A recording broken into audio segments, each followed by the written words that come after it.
Hello, it's Dmitry again. Today we'll be going back to the Mehlman Medical PDF, talking about internal medicine and specifically the cardiovascular section. So we did a 1 hour live stream about this yesterday. I plan on doing one, finishing up the chapter today.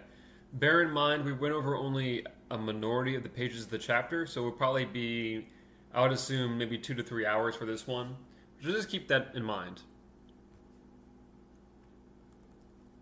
And I've said my piece about, Mehlman Medical itself, both the person making it and the substance of it, I think, in the last live stream, to the extent that I'm aware of it. So, let's continue.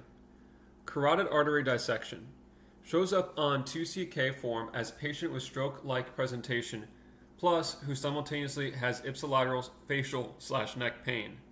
The pain is due to a stretching of the nociceptors secondary to vascular dilation. Stasis within false lumen can lead to embolus to brain/eye. Carotid artery stenosis, caused by atherosclerosis. Hypertension, biggest risk factor for atherosclerosis, specifically of the carotids. Strong systolic impulse bounds the carotids, leading to endothelial damage, which leads to erythematous plaque formation. Carotid bruit only seen in about 25% of questions. Don't rely on this as a crutch. Vignette will give a stroke, TIA, or retinal artery occlusion in the setting of a patient with hypertension. You have to be able to make the association that a plaque from one of these carotids has launched off, since hypertension equals increased risk. USMLE will then ask for management, 2CK only. Do carotid duplex ultrasonography as next best step in diagnosis to look for degree of occlusion. I've never seen carotid angiography as a correct answer on the NBME exams. If occlusion is greater than 70% symptomatic, or if greater than 80% asymptomatic, then do endarterectomy. Symptomatic equals stroke, TIA, or retinal artery occlusion. A mere bruit is not a symptom, that is a sign. If under these thresholds, do medical management only, which requires a triad of 1, statin, 2, ACE inhibitors, or A or B, which is like a angiotensin receptor, let me think about that. Angiotensinogen receptor blocker? A or B, let me just, have a bit of, ARB medication. So yeah, angiotensin 2 receptor blocker. Okay, I wanted to confirm because my mind's like, that doesn't sound correct. I know it's whatever. Anyway, and 3, antiplatelet therapy. So you have to do that triad if under these thresholds you do statin plus ACE/ARB and plus an antiplatelet therapy. So we're going to continue talking about carotid artery stenosis. There's a lot of information dedicated to that. The USMLE will not force you to choose between low and high potency statins. USMLE tends to list lisinopril as their favorite ACE inhibitor for hypertension control.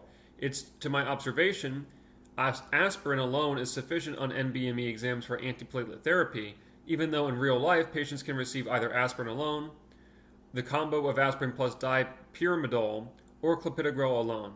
USMLE will not give borderline carotid occlusion thresholds, that is to say, they will either say 30% or 90%. They will list the percent as low, look at the vignette for the drugs, they'll list the patient on. Sometimes they'll show the patient is already on a statin, lisinopril, and aspirin, and then answer is just continue current regimen. I have once seen add clopidogrel as a wrong answer in this setting, which makes sense since the combo of aspirin plus clopidogrel is never given anyway. Sometimes they'll give you a low carotid occlusion percent, plus say the patient is on 2 of 3 drugs in the triad, and then answer is just add aspirin, or add statin, or add lisinopril. If the vignette doesn't mention elevated BP, but says you have some random dude over 50 with a stroke, TIA, or retinal artery occlusion, the next best step is the carotid ultrasonography to look for the carotid stenosis. In other words, it is assumed that the patient has a carotid plaque in this setting. If the vignette gives patients with the episodes of unexplained syncope or lightheadedness but not stroke, TIA, or retinal artery occlusion, then the next best step is EKG, followed by a Holter monitor looking for atrial fibrillation. AFib causes left atrial mural thrombus that launched off to brain or eye. The triad of 1, statin, 2, ACE inhibitor / ARB, and 3, antiplatelet therapy is also done for the general peripheral vascular disease unrelated to carotid stenosis. That is to say that if a patient has an intermittent claudication. Stroke, TIA, or retinal artery occlusion, if they don't mention hypertension, but they mention an abdominal bruit, you will still do a carotid duplex ultrasound.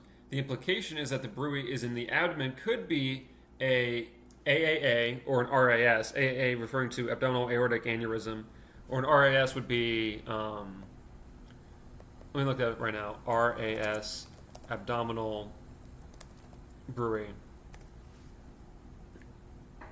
Renal artery stenosis. So it could be renal artery stenosis or an abdominal aorta aneurysm. Where the atherosclerosis is one location means atherosclerosis everywhere, right? So usually it's not like you have one particular location where this is a problem. It's probably more systematic. So the patient likely has carotid stenosis by extension. They once again need not mention carotid bruit. Apparently it is not sensitive finding. That is to say, we cannot rule out an increased occlusion just because we don't hear it.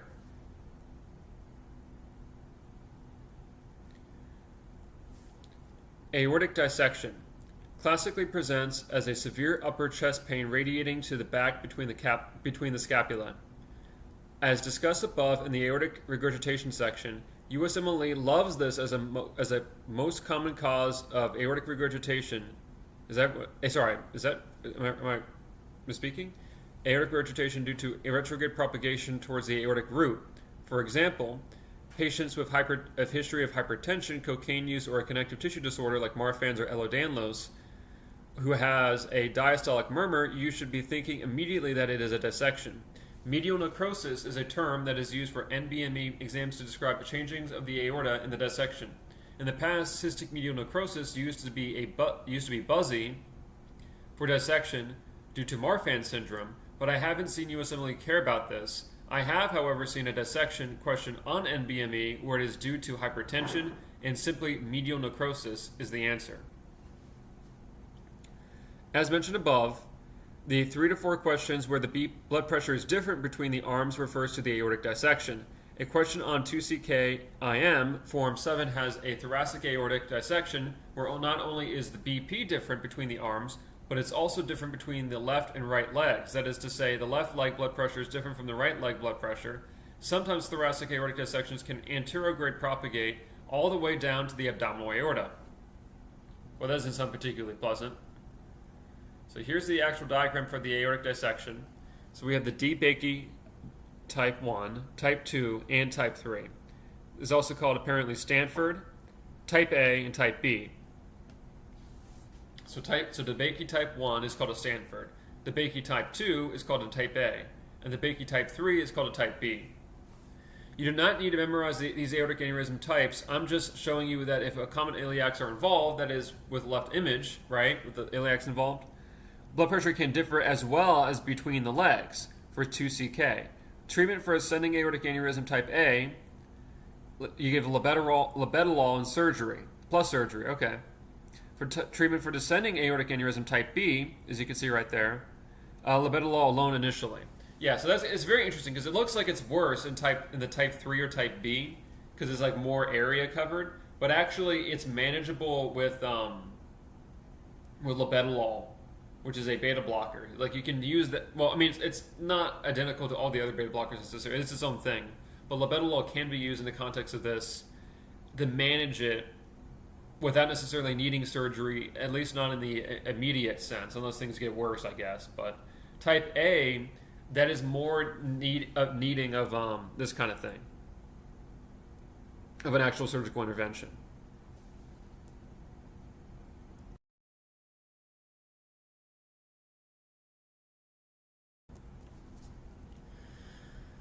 Traumatic rupture of the aorta, caused by deceleration injury. Most common cause of death due to a car accident or fall, exceeding high yield on 2CK. will be described as part of a patient following the MVA who has a widening of the mediastinum. They'll then ask for the next best step, which leads to the answer of aortic angiography, aka aortography, or CT angiography. New 2CK form has CT scan of the chest straight up as the answer, which refers to CT angiography. NBME USMLE will not force you to choose between aortography or CT angiography, they'll just list one or the other. Labetalol used first line in patients who have aortic dissection and traumatic rupture of the aorta. Nitroprusside comes after. Labetalol is the answer on NBME even in patients who has a low BP due to the rupture of or dissection due to the drug, leading to a decreased shearing forces. I've seen students get this wrong, saying, but patient has low BP though. My response is, the file a complaint with the exam, not with me. Okay, fair enough. 2CK question gives esmolol and plus nitroprusside as the answer to traumatic rupture questions, but almost always they will just say labetalol. Emergency surgical repair is indicated following IV drug administration. So even though traumatic rupture of the aorta, pretty dangerous, right, potentially, you want to give them labetalol, but you still want to have surgical intervention. Aortic aneurysm. Aortic aneurysm can present as a visible pulsation on USMLE. For aortic aneurysm, they can say visible pulsation above the manubrium or pulsatile mass above the manubrium. There can also be a tracheal shift. I've seen students select pneumothorax here, but for whatever reason, you can get a tracheal shift in thoracic aortic aneurysm. For abdominal aortic aneurysm, there can be a visible pulsation in the epigastrum. The biggest risk factor for AAA is smoking. For family medicine, do a one-off abdominal ultrasound in men 65 plus who are ever smokers.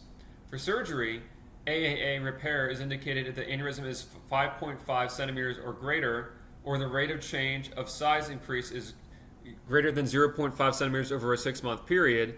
This is on surgery form, where they can give a patient a 4 centimeter AAA and ask why the serial ultrasounds are indicated. The answer equals the size of the aneurysm. In general, perioperative MI risk is assessed using a pre-op stress test. 2CK NBME question has a dipyramidol and a thallium pharmacologic stress test as the answer in a patient with a 6 centimeter AAA prior to surgery.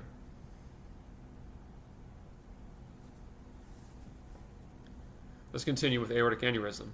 Diabetes is protective against aneurysm. Well, that's interesting. Non-enzymatic glycosylation of the endothelium causes stiffening of the vascular wall. Don't do an AAA repair on USMLE in a patient who has advanced comorbidities or terminal disease, that is to say, stage 4 lung cancer. Tangential, 2CK loves pulsatile hematoma in the neck in trauma patients where the answer is endotracheal intubation. Sounds nitpicky but shows up repeatedly. So in those cases, pulsatile hematoma, answer endotracheal intubation.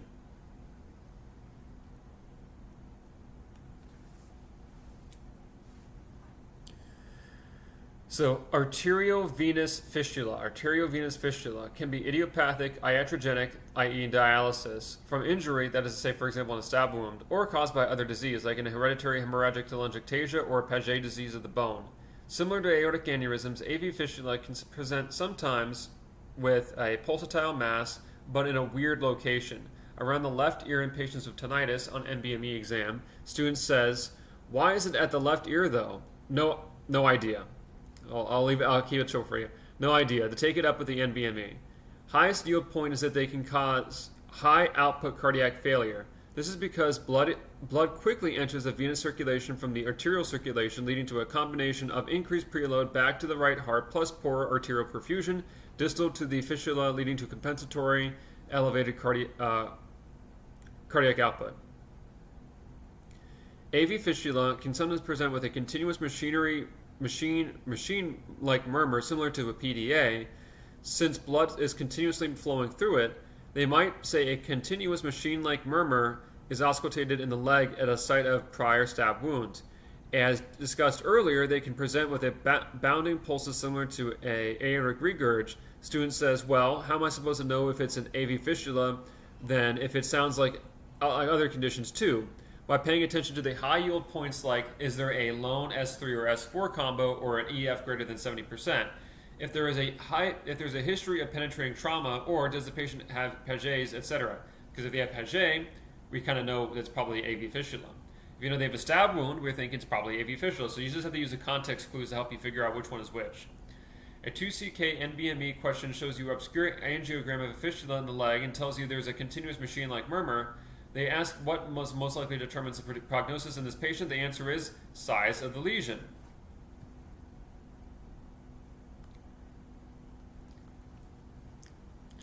NBME exam shows obscure image similar to above without the arrow.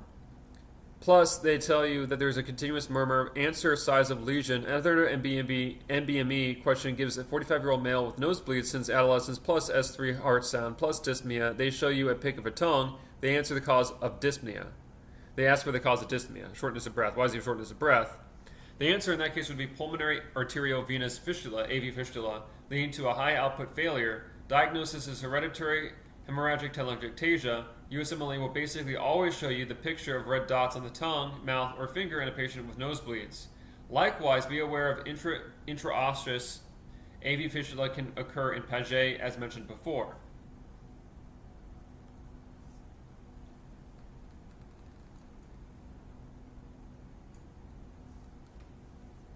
So a little bit of a change of pace, you could say, with this one right here. But we're still in the cardio section. We're on page 17. We wrap up at page 40, or something like, or 39, or something like that.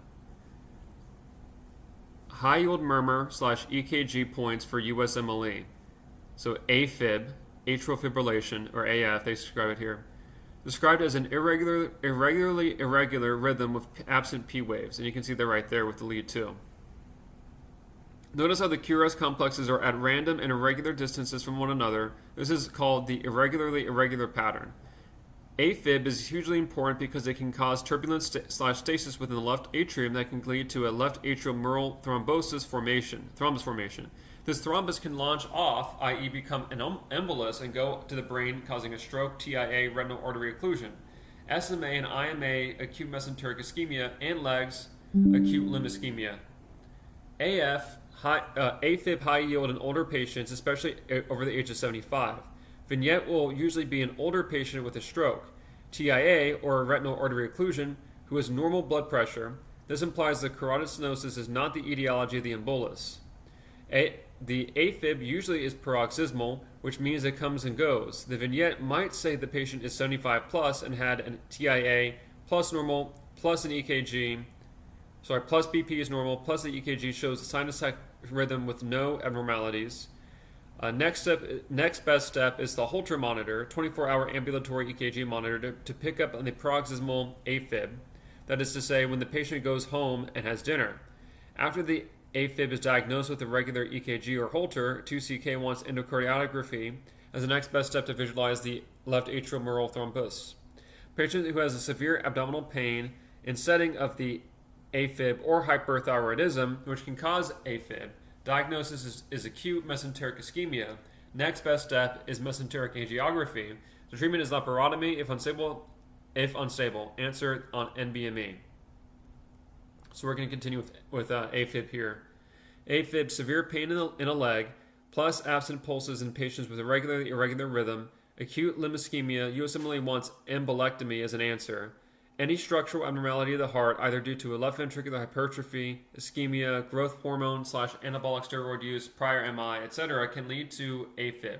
You need to know that AFib patient will get either an NOAC or warfarin. Aspirin is no longer indicated for the AFib management. This is determined by the CHADS-2 score. There are variations to the score, but the simple CHADS-2 suffices for USMLE. The score is this: congestive heart failure, CHF, HTN, which is hypertension, age 75 up, and then diabetes, stroke, TIA/emboli. Each component is 1 point, but strokes, TIA, emboli is 2 points. More points favor warfarin. Emboli refers to the history of AFib leading to stroke, TIA, acute mesenteric ischemia, or acute limb ischemia. That is to say, any history of embolic event. 2CK IM form gives a short vignette of 67F and chronic AFib plus history of acute limb ischemia plus no other info related to CHADS, and answer is warfarin to prevent recurrence. Aspirin is wrong. Some students will ask about NOACs, that is to say, for example, apixaban, etc., for non-valvular AFib. I've never seen NBME care about this stuff. They seem pretty old school, and just want warfarin as the answer. Probably because there isn't a debate about whether it can be used. The use of NOACs is less textbook. AFib patient should be also on a rate control before rhythm control.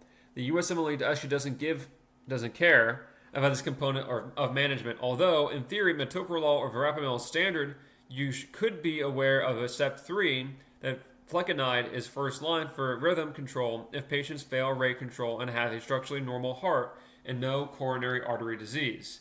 NBME for 2CK has a electrical cardioversion as the answer for the patient with an AFib who has hemodynamic instability, for example, a low blood pressure. What you need to know is sometimes AFib can trigger a rapid ventricular response where the heart rate goes from greater than 150 and low BP can occur. I'm going to take a brief break.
Okay,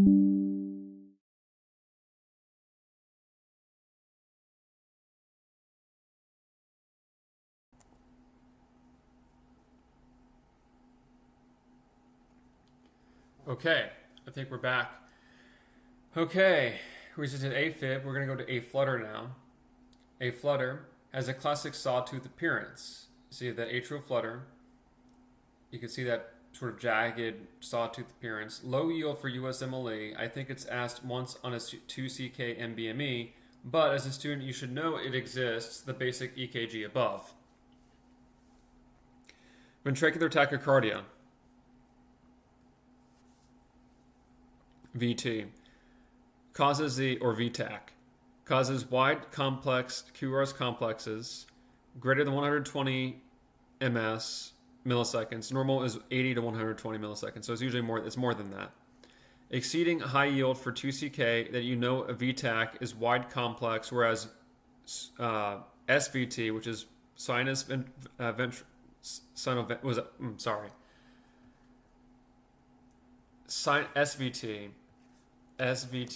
I want to say sinus, but I don't know. It's supraventricular. That would be something that's more familiar to me. But yeah, supraventricular tachycardia. Okay, so it says exceedingly high yield for 2CK that you know that VTAC is wide complex, whereas supraventricular tachycardia, that is to say above the ventricles, is narrow complex. Yeah, have you ever looked at a ventricular tachycardia? If you ever see like a ventricular escape beat, you would also know this. There's a real pulse coming out of the ventricles. You could tell that's very wide and elongated. Well, they're very narrow for the more normative pulses. You could say that's supraventricular in nature. So yeah, whereas supraventricular tachycardia is narrow complex. If you look at above in EKG, even if you say no idea what I'm looking at, you can tell the complexes look wide, like mountains, or in comparison to a typical EKG. Ventricular tachycardia is treated with antiarrhythmics, like for example amiodarone. If patient has coma or hemodynamic instability, like a low blood pressure, the NBME answer is direct current, countershock, or cardioversion. Same thing. So, premature ventricular complex (PVC) is asked on 2CK, and that's an example right here below us, where it's just that one sort of like ventricular escape beat, if you will. Note on the above where you can see that big tooth thing sticking down. So note on the above strip we have a wide complex, meaning a ventricular in origin, that occurs earlier, hence premature. What they do on the NBME is show you a strip and ask where the abnormality originates from, and then the answer would just be ventricle. Don't treat premature ventricular complexes on USMLE. Don't treat. Supraventricular tachycardia. So this is a tachycardia that's supraventricular in origin. It causes narrow/needle-shaped complexes. Make sure you are able to contrast this with the ventricular tachycardia, which is wide complex. So just to give a comparison again, this is supraventricular, right? Or this is ventricular. This is supraventricular. Notice the complexes are narrow and look like needles. This means that the tachy originates above the ventricles, hence SVT. Treatment of a supraventricular tachycardia exceeding high yield on 2CK. First step is a carotid massage, aka vagal maneuver. In pediatrics, they can also do an ice pack to the face. If the above does not work, the patient is given adenosine, not amiodarone. Same as with ventricular tachycardia or VTAC. If the patient has a coma or low blood pressure, shocking the patient is the first step. In other words, for both SVT and VT, you must shock first in the setting of a coma or hemodynamic instability. It's for the stable SVT and VT that the treatments diffuse on USMLE. Acute MI and STEMI, acute MI STEMI, will present as a ST elevations, hence why the name is called ST elevated MI. Will present as ST elevations in the 3 to 4 contiguous leads. The above is an inferior MI, as evidenced by the ST elevations in leads 2, 3, and AVF. The answer for the affected vessel is the posterior descending artery. PDA supplies the diaphragmatic surface of the heart. Since greater than 85% of people have right dominant circulation, meaning that the PDA comes comes of the right main coronary artery, sometimes the answer for the inferior MI can just be right coronary artery. If the question says left dominant circulation, the sequence of USMLE wants it left main coronary, left circumflex, PDA. The apex of the heart is supplied by the left anterior descending artery, LAD. If there is a ST elevations in leads V1 through V3, choose LAD as the answer. The left lateral heart is supplied by the left circumflex artery. If there are ST elevations in leads V4 through V6 for the lateral MI, choose left circumflex. Reciprocal ST depressions in the anterior leads to V1 and V3 can reflect posterior wall MI. That is to say, we have elevations out the back of the heart, so they look like depressions on the anterior wall leads.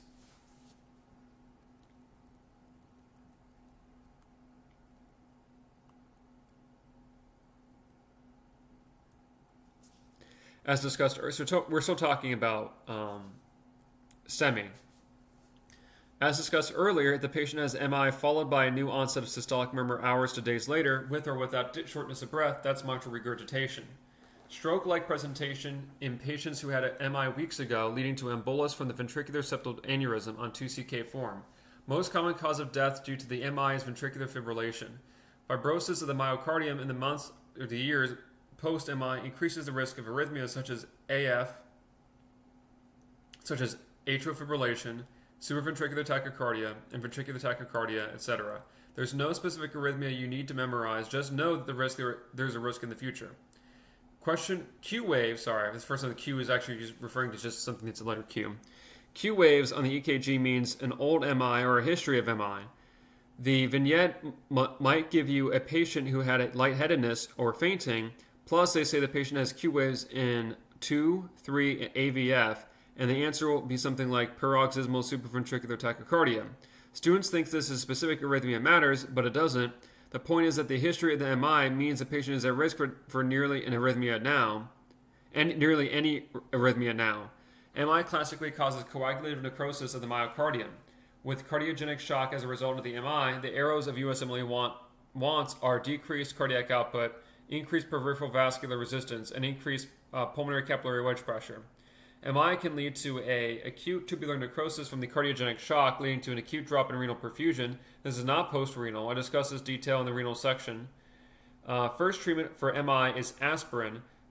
After aspirin is given, the next best drug to give is clopidogrel, an ADP P2Y12 blocker, as a dual antiplatelet therapy. USMLE wants you to know anyone with an acute coronary syndrome, like MI or unstable angina, gets coronary catheterization. This is the answer on the new 2CK NBME exam. It is to my observation that more extensive management of MI on USMLE, such as use of beta blockers, nitrates, morphine, oxygen, statin, percutaneous coronary intervention, etc., isn't assessed in detail. I can comment, however, that on 2CK questions wants you to know nitrates are contraindicated in right heart MIs, which includes inferior MI in most people due to the right coronary supplying the PDA. This is because the right-sided MI are preload dependent, which means that they need sufficient preload to maintain the blood pressure. So therefore, if you decrease preload, it can cause an issue. Hence why there's a contraindication for the nitrates. Percutaneous coronary intervention, PCI, is done in patients with STEMIs within 90 minutes of reaching the hospital.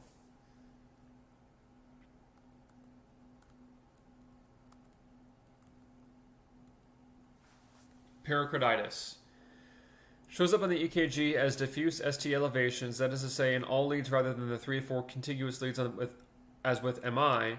PR depressions can also be seen, but I've never seen USMLE give up care about the latter. Patients will have pain that's worse when lying back, better when leaning forward. In turn, the patient can present walking throughout the door bent over at the waist. Serous pericarditis will be a post-viral secondary to autoimmune disease or due to cocaine use. NBME question gives pericarditis plus a bunch of different organism types, that is to say, for example, bacterium, fungus, etc., and answer is virus. Patient with rheumatoid arthritis or lupus, notably at risk of pericarditis. In other words, don't get confused if they mention pericardial friction rub in vignette of the right atria, or is that rheumatoid?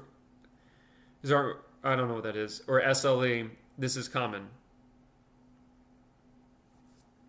It says, don't get confused when they mention pericardial friction rub in the vignette of rheumatoid arthritis or lupus. This is common.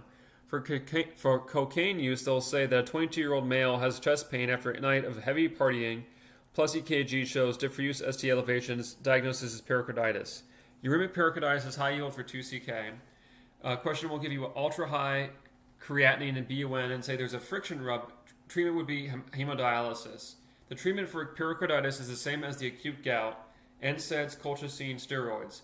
Fibrinous pericarditis is post-MI and occurs at two types. One, literally post-MI fibrinous pericarditis, which will simply be a friction rub within days of the MI. Two, Dressler syndrome, antibody-mediated fibrinous pericarditis occurring 2 to 6 weeks post-MI.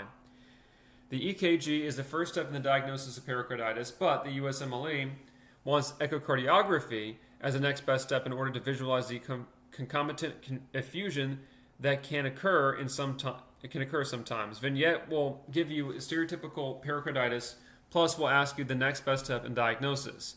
EKG might not be listed, and you're like, huh? But the answer is the echocardiography to look for potential effusion concomitant to the pericarditis.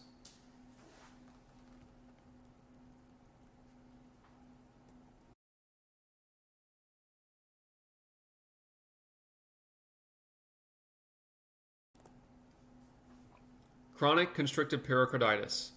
I should make a note that chronic constrictive pericarditis is a separate condition that doesn't present with the standard pericarditis findings as described above. This is a low yield for USMLE, but students ask about it because it can be confused with tamponade. There's two ways this can show up. One, TB is a classic cause. There may be tuberculosis, by the way. There may or may not be calcification around the heart on imaging. So if you get a question that a patient has a TB plus some sort of heart filling impairment, the answer should be chronic constrictive pericarditis. Kussmaul sign will be seen in the question where JVD occurs with inspiration rather than expiration. Normally, inspiration facilitates right atrial filling, leading to a decrease in intrathoracic pressure and an increase in pulmonary vascular compliance, leading to stretching, leading to high, slow pressure gradient from the right heart to the lungs, leading to a decrease in the afterload on the right ventricle from the lungs, leading to blood moves easier from the right heart to the lungs, leading to blood is pulled easier from the superior vena cava and inferior vena cava to the right atria. However, there is an increased compressive force on the heart. The increase in the negative intrathoracic pressure during inspiration is not transmitted to the right side of the heart, so the JVP does not decrease and can even paradoxically increase. In tamponade, however, as discussed below, the increase in negative intrathoracic pressure during inspiration is able to be transmitted to the right side of the heart, so Kussmaul signs does not occur. This is likely because in constricted pericarditis, the rigid pericardium prevents expansion of the right heart altogether, whereas in tamponade, the pericardium isn't rigid per se, but is just filled with blood that can shift during respiratory cycle, thereby allowing the right heart expansion during inspiration.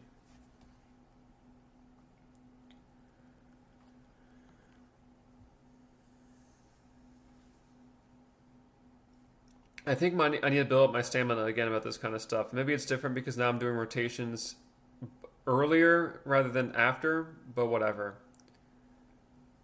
Pericardial effusion / cardiac tamponade. Cardiac tamponade equals pericardial effusion plus low blood pressure.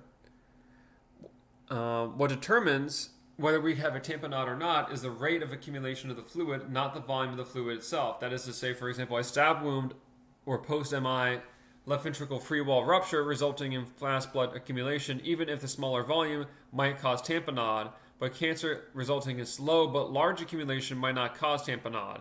Tamponade presents as a Beck triad of hypotension, JVD, muffled distant heart sounds. The question will basically always give hypotension and JVD. Occasionally they might mention that the heart sounds, but you need to memorize Beck triad as the high yield for tamponade. Again, that's going to be hypotension, JVD, muffled distant heart sounds. Pulsus paradoxus, drop in systolic blood pressure greater than 10 mmHg with inspiration, is classically associated with tamponade, although not frequently mentioned in vignettes. I've seen a 2CK NBME question where they say the pulsus paradoxus is less than 10 mmHg, which is their way of saying that the diagnosis is not tamponade. I consider that wording odd, but it's what the vignette says. EKG will show electrical ultrasonds / low voltage QRS complexes.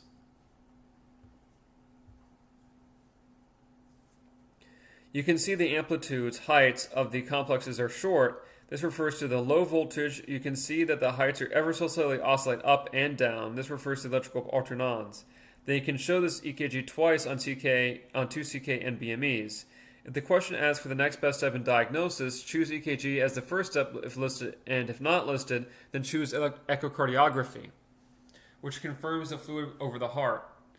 If the question asks the next best step in management for tamponade when the vignette is obvious, choose pericardiocentesis or pericardial window. USMLE will not list both, but it will do one or the other. NBME and offline for 2CK has pericardial window as the answer, where pericardiocentesis isn't listed.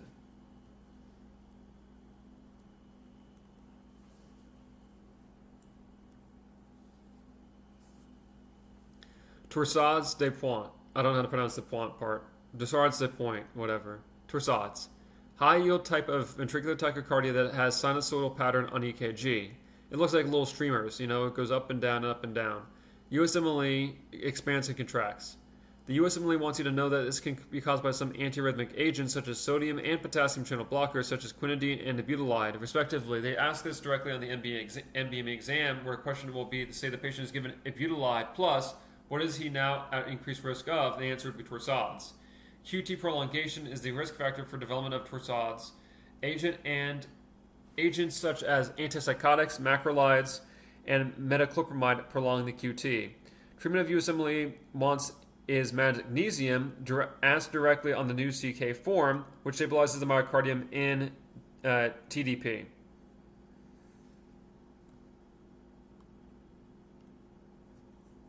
I'm going to take a brief break again.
Okay, we're back. Yeah, I don't know what it is, man. I think I'm just tired, man. I don't know. Experiencing med student fatigue. I've just been throwing a lot of things in my last few days, I guess. I don't know. They say early to bed, early to rise makes a man healthy, wealthy, and wise. Well, I'm not feeling all that great now that my schedule's changed. So Now, I'm certainly going to sleep earlier. That's true. Peak T wave seen in hyperkalemia. So you have a peak T wave right there with V4. And it says here, asked once on one of these two CK forms where they show in the EKG. Highest yield point is that if a patient has a hyperkalemia and EKG changes, the treatment for the USMLE wants is a IV calcium gluconate or calcium chloride, which stabilizes the myocardium. Calcium gluconate is classic, but calcium chloride shows up as an answer on the 2CK and BME. U wave means hypokalemia. Shows up on the NBME 12 for these 2CK and anorexia patient. First time I've ever seen it show up in anywhere in the NBME material, but question doesn't ride on you knowing it, means hypokalemia to get it right. It's high yield and pass level to know that purging anorexia or bulimia can cause hypokalemia anyways. Delta wave. Seen in Wolff-Parkinson-White syndrome, WPW syndrome, accessory conduction pathway in heart that bypasses the AV node, resulting in the reentrant SVT. Classically described as a slurred upstroke of the QRS where the PR interval is shortened. Both the delta wave and the Wolff-Parkinson-White have basically non-existent yieldness on USMLE, but I mentioned them here so you are minimally aware. J waves. They mean hypothermia. You don't need to be able to identify it on EKG, just know they exist, as they show up in the 2CK vignette where the patient has a body temperature of 89.6 F Fahrenheit, not 98.6.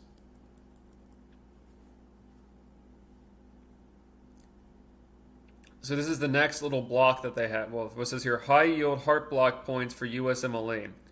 So a first degree heart block, prolonged PR interval, greater than 200 ms, milliseconds, should be normally about 80 to 120. So, first degree, note that above on EKG, the PR segment in particular, just prior to the QRS complex, is extra long. Not really assessed on the USMLE, just know the definition. Don't treat on USMLE. Don't treat. Second degree or Mobitz type 1, aka Vankabach. Gradually prolonging the PR interval until QRS drops, then cycle repeats. Don't treat on USMLE. Second degree Mobitz type 2. This is the one where they actually they're equally spaced, and then randomly it just doesn't exist. No gradual prolongation of the PR interval, followed by a random dropping of the QRS. Yeah, this is pathological though. Can also sometimes occur as patterns of 2-1, 3-1, etc., where there will be a P to QRS ratio of 2-1, 3-1, etc. Regardless as to whether the drop QRS is random or in a numerical pattern, there is no gradual prolongation of the QRS before the drop complex. More dangerous than Mobitz type 1, this is because the Mobitz type 2 has a higher chance of progression into type 3 heart block. Treatment on USMLE is insertion of pacemaker. This is asked on a new 2CK NBME exam. So for Mobitz type 1, don't do anything. Don't treat it. For a first degree heart block, don't treat it. But for Mobitz type 2, you do in fact use a pacemaker. What about a third degree heart block? Two things you want to look for on an EKG.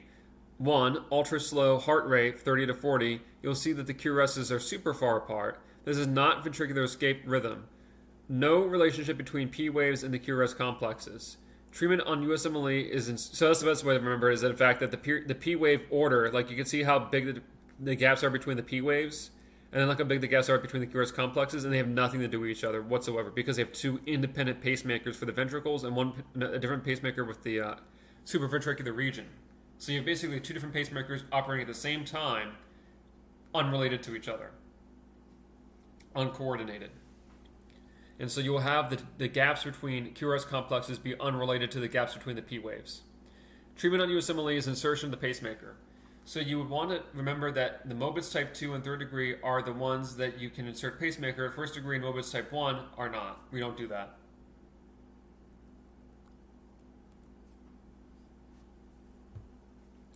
High yield cardiomyopathy points for USMLE. Can be isolated ventricular or diffuse four-chamber dilation. Causes are multifactorial multifarious, but the key feature is the systolic dysfunction where the ejection fraction is reduced. We're talking about dilated cardiomyopathy right now. Dilated cardiomyopathy can be isolated ventricular or diffuse four-chamber dilation. Causes are multifarious, but a key feature is systolic dysfunction where the ejection fraction is reduced, i.e. less than 55%, where the normal range is about 55 to 70%. Chest X-ray, enlarged cardiac silhouette. It is pretty enlarged. Let's continue. An S3 heart sound can sometimes be heard for dilated cardiomyopathy. Cardiac exam shows lateralized apex beat. Can be described as a point of maximal impulse being in the anterior axillary line. Should be noted that this lateralization just means an enlarged left ventricle, so it is non-specific and can also be seen in left ventricular hypertrophy from any cause, but many vignettes will mention it. The arrows USMLE wants are decreased ejection fraction, increased left ventricular end diastolic volume, and increased left ventricular end diastolic pressure. I discuss this stuff in more detail in my high yield arrows PDF. Causes of dilated cardiomyopathy are A, B, C, D. Alcohol, wet beriberi, which is a thiamine deficiency, Coxsackie type B, cocaine, Chagas disease, and drugs like doxorubicin and like adriamycin. Other notable causes are pregnancy, peripartum cardiomyopathy, hemochromatosis, rheumatic heart disease, myocarditis leading to dilated cardiomyopathy.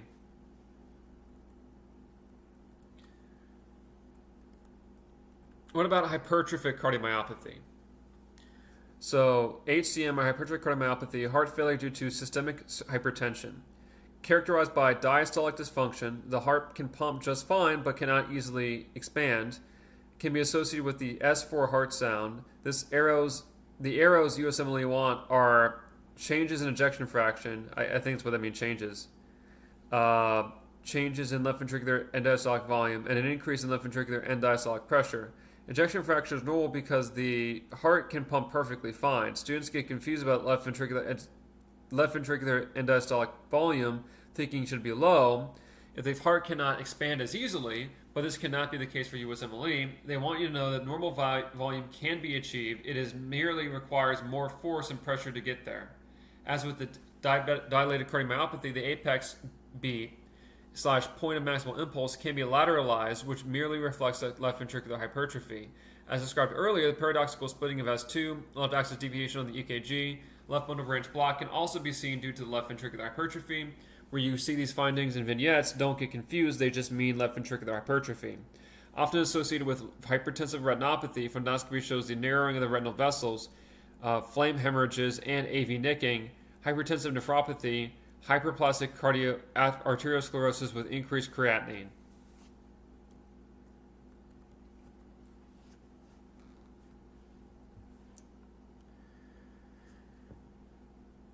We'll take a brief break again.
Okay, we're back.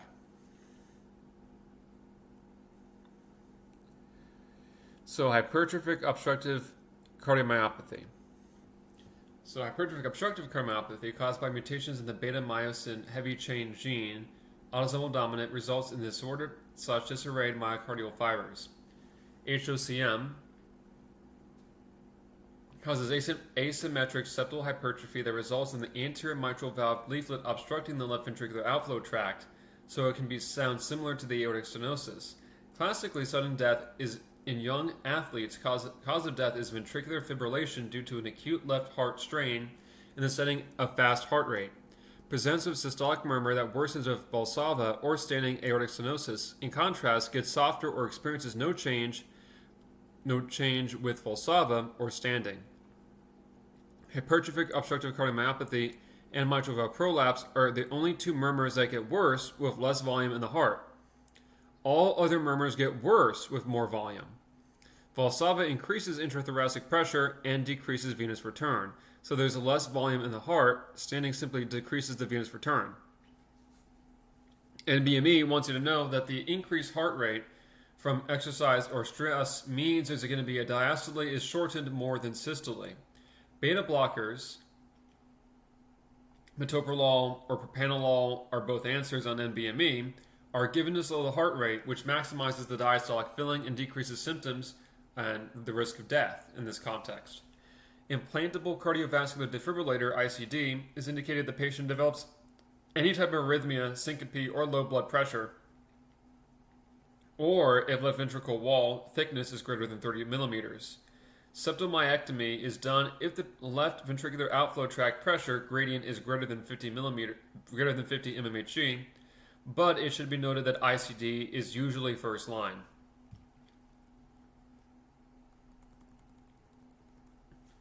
What about restrictive cardiomyopathy? Heart failure due to diastolic dysfunction where the heart hypertension is not the cause. JVD is high yield for restrictive type for cardiomyopathy, and S4 can also be seen. The heart will not be dilated. High yield causes of history are history of radiation leading to fibrosis, amyloidosis, and hemochromatosis. Students might say, I thought you were saying hemochromatosis was for diabetic cardiomyopathy, or is that, for dilated cardiomyopathy. That makes more sense. Wait, I thought you said that hemochromatosis was for dilated cardiomyopathy. So, if you have to choose on the exam which one is it, the answer is whichever vignette it gives you. If they say the large cardiac silhouette with an S3 and lateralized apex, that's DCM. If they say JVD plus S4 plus nothing about the lateralized apex, then you know it's RCM. Amyloidosis is a protein depositing where it shouldn't be depositing. Highest yield cause of amyloidosis on USMLE is multiple myeloma, which will lead to RCM. That's some elite baller knowledge with that one. So, since RCM is diastolic dysfunction, the arrows are on the same side as the hypertrophic cardiomyopathy, which are EF, as I would assume it's variation in EF, variation LV, EDV, and an increase in left ventricular and diastolic pressure.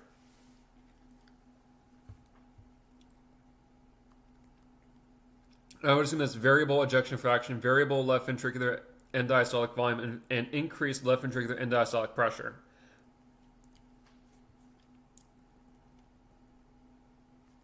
Next section would be atherosclerosis, basic points for internal medicine. So, most acceleratory risk factors are diabetes mellitus 1 and 2, followed by smoking, followed by hypertension in that order. Hypertension is the most common risk factor, but DM and smoking are worse. I talk a lot about this stuff in my high yield risk factors for PDF if you want extensive detail. Hypertension is most acceleratory, specifically for carotid stenosis, systolic impulse bounds, carotids, leading to endothelial damage. Stroke, TIA, or retinal artery occlusion in patient with a high BP is due to a carotid plaque launching off to the brain or eye.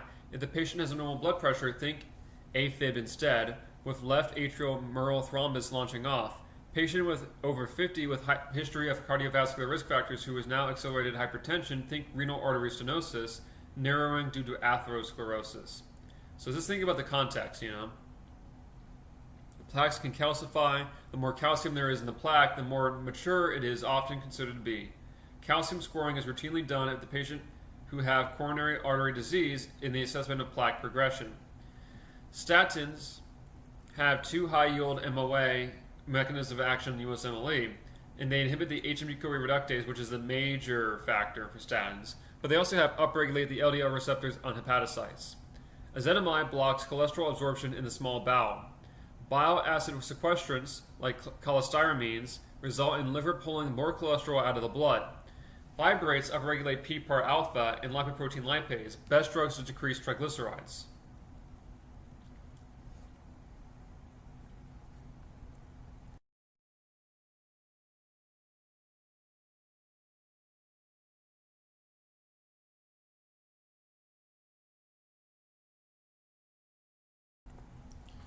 High-yield angina points for internal medicine. Stable angina. Chest pain that occurs predictably with exercise due to atherosclerotic plaques causing greater than 70% occlusion and can be calcific. Classically causes ST depressions on EKG. Nitrates, like sublingual isosorbide dinitrate, used as a treatment, nitrates donate nitric oxide, NO, that upregulate the guanylyl cyclase with venous smooth muscle, leading to an increase in cyclic GMP, leading to relaxation of venous smooth muscle, leading to an increased venous pooling of the blood, leading to decreased venous return, leading to decreased myocardial oxygen demand, leading to mitigation of chest pain. Nitrates, so again, the reason is because they donate the nitric oxide, upregulates guanylyl cyclase, increasing within venous smooth muscle, increasing cyclic GMP, relaxing the venous smooth muscle. Nitrates are also contraindicated with PDE5 inhibitors like sildenafil, Viagra, due to the risk of low blood pressure.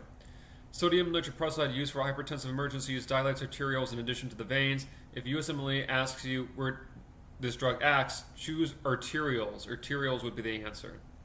What about unstable angina?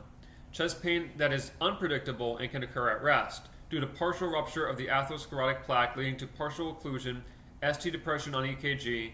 Diltiazem is answer on the new 2CK NBME for patients with unstable angina. Patients need cardiac catheterization. Diltiazem. What about Prinzmetal angina, or variant of angina pectoris? Well, vasospastic angina that occurs at rest, i.e. while watching TV or sleeping, in younger adults, but is not caused by atherosclerosis. ST elevations are seen in EKG. You must know that the Prinzmetal is also known as a variant of angina pectoris. There is an NBME question that gives vignette for Prinzmetal, but answer is variant angina pectoris. Treatment is a nitrate can cause coronary artery dilation unrelated to the venous pooling effects, or dihydropyridine calcium channel blockers, like for example nifedipine. Avoid an alpha-1 agonist in these patients because of vasoconstriction, as well as non-selective beta blockers like propranolol that can cause unopposed alpha effects.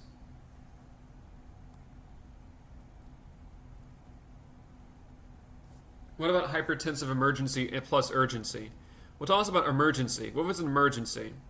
Hypertension is greater than 180 over 120 plus signs of end organ damage. So signs of end organ damage.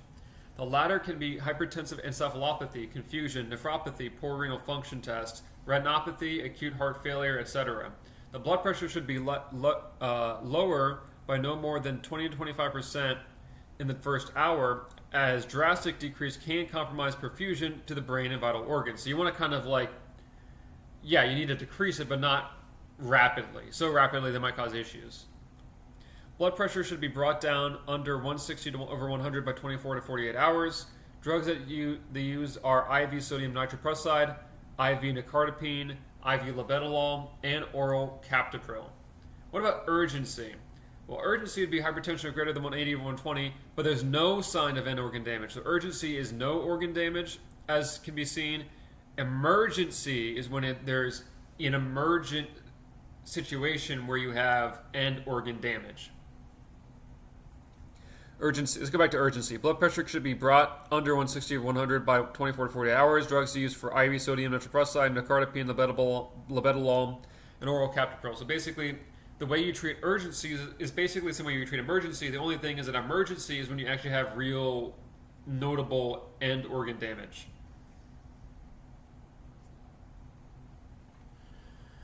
Shock types. So shock types we got for cardiac output, systemic vascular resistance, and pulmonary capillary wedge pressure, PCWP. So let's talk about it. So cardiogenic shock causes decreased cardiac output, increased systemic vascular resistance, and an increased wedge pressure. Hypovolemic shock causes a decreased cardiac output, an increased systemic vascular resistance, and a decreased pulmonary wedge pressure. Septic shock causes an increase early on in cardiac output with a later on a decreased cardiac output later on. It causes a decrease. All of these shocks, by the way, all shocks cause a decrease in cardiac output, barring anaphylactic and septic shocks in their early stages. But everything else, even in the late stages for those two, are all going to decrease cardiac output. But anyway, septic shock, cardiac output decreases later on. Later on is actually elevated. It can cause systemic vascular resistance to decrease, and it decreases the wedge pressure. Anaphylactic shock, similar to septic shock, it increases early on the cardiac output. Later on, it lowers it. It causes a lower systemic vascular resistance, and it also decreases the wedge pressure. Neurogenic shock decreases cardiac output, decreases the SVR, and it decreases the pulmonary capillary wedge pressure. Obstructive decreases the cardiac output. It actually increases the SVR, which helps distinguish neurogenic versus obstructive, and it decreases the wedge pressure. Bear in mind, almost all shocks that you'll see decrease the wedge pressure. Almost all shocks you see will decrease cardiac output. However, cardiogenic shock increases wedge pressure, pulmonary capillary wedge pressure. That's uniquely distinguishes it. And the anaphylactic and septic shocks increase cardiac output at least early on, but not later on. It says here septic, anaphylactic, and neurogenic are all under the envelope of distributive shock. It says here increased PCWP for cardiogenic is one of the highest yield path points on USMLE. Okay, good to know. For deeper explanations, go to my high yield arrows PDF.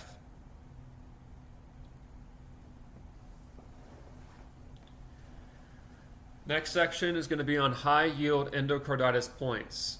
Acute endocarditis. Bacterial infection of the valve in patients with no previous heart valve problem, caused by Staph aureus on USMLE. Left-sided valves like the aortic and mitral most commonly affected because of the greater pressure of changes, for example from high to low within the heart of the left side, resulting in turbulence that enables seeding. Well, that's interesting.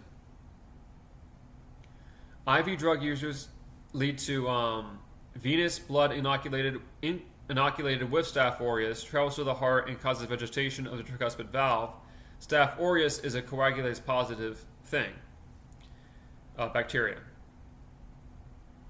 Subacute endocarditis.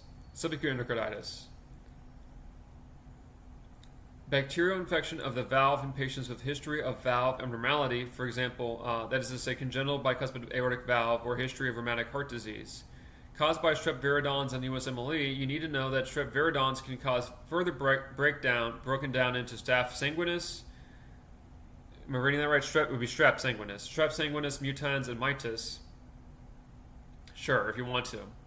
History of dental procedures is high yield for precipitating event for subacute endocarditis because of the bacteria, where inoculation of blood occurs via oral cavity. Previously abnormal valve gets seeded. Random points. New onset murmur plus fever equals endocarditis till proven otherwise on USMLE. So new onset murmur plus fever, endocarditis. Reactive thrombocytosis, for example, high platelets, can occur due to infection. This is not new to endocarditis. This is not unique to endocarditis. But this is my observation. USMLE likes endocarditis as a notable etiology for reactive thrombocytosis. In other words, if you get the endocarditis question, you'd be like, why are their platelets 900,000? The normal would be 150 to 450,000. So why is it so high? Don't be confused. The answer is that they have an infective endocarditis, and that's why they have a murmur and a fever. Hematuria can occur from vegetations that launch off to the kidney. Endocarditis plus stroke-like episode, i.e. focal neurologic signs, septic embolus, where the vegetation has launched off to the brain. Janeway lesions, Osler nodes, splinter hemorrhages, etc. are low yield for USMLE and mainly get just school of medicine talking points. High check or HACEK, organisms non-existent on USMLE. I was going to say, like, what is HiCheck? Let's go look into, list out the organisms. Apparently they're non-existent on USMLE, so I guess it doesn't really matter that much. Management. We're still talking about, of course, endocarditis, right? Yes. Management for endocarditis. Blood cultures before antibiotics is important for 2CK. Transesophageal echocardiography confirms diagnosis after blood cultures. Transthoracic echocardiography, TTE, is not done for endocarditis. For 2CK, empiric treatment for endocarditis is vancomycin plus either gentamicin or ampicillin/sulbactam. Vancomycin targets the gram-positive, including the MRSA. Gentamicin targets the gram-negatives. Endocarditis prophylaxis given prior to the dental procedure is usually ampicillin or a second-generation cephalosporin, such as cefoxitin. Indications for endocarditis prophylaxis are history of endocarditis, which is obvious. If there's any prosthetic material in the heart whatsoever, if there is any congenital cyanotic heart disease that has not been completely repaired, if it's been completely repaired with prosthetics, give prophylaxis. 4. History of the heart transplant with valvular regurgitation of any kind. Highest yield point for USMLE about endocarditis prophylaxis is the mitral valve prolapse, MVP, and valve regurgitations or stenoses are not an indication. Not an indication. In other words, do not give prophylaxis. The patient has an MVP, mitral valve prolapse, mitral regurgitation, aortic stenosis, etc. In addition, bicuspid aortic valve is not an indication. Just bear that in mind.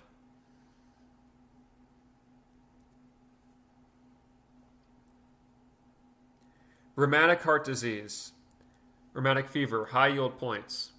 Strep pyogenes, group A strep, oropharyngeal infection results in the production of antibodies against the strep pyogenes M protein that cross-react with the mitral valve. That is to say, for example, molecular mimicry, type 2 hypersensitivity, can occur with the aortic valve in theory, but on USMLE it is always mitral valve.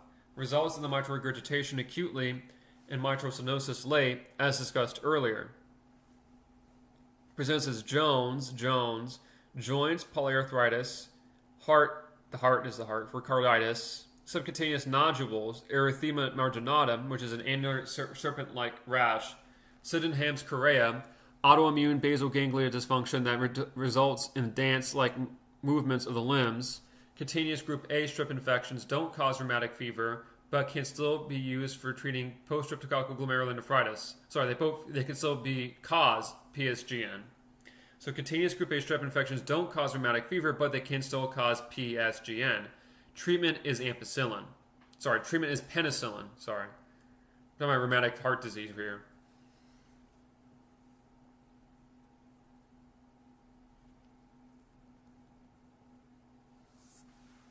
Okay, so this is an interesting one here. Conditions confused for cardiac path.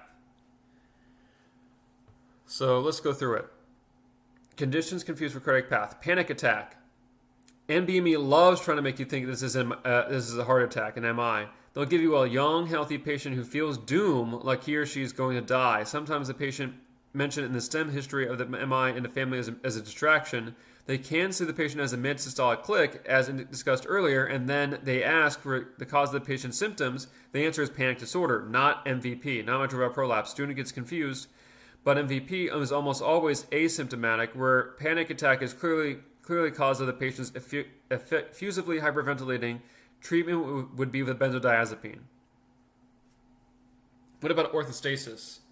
Orthostatic hypotension is defined as an intravascular fluid depletion causing a drop of the systolic blood pressure greater than 20 mmHg and diastolic blood pressure of 10 mmHg when going from supine to standing.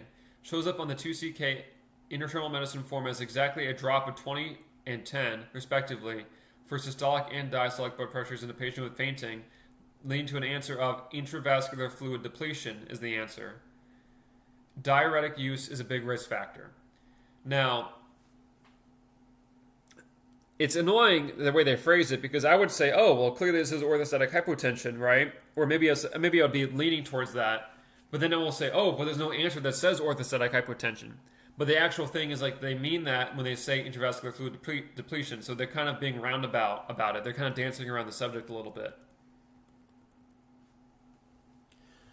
Vasovagal syncope.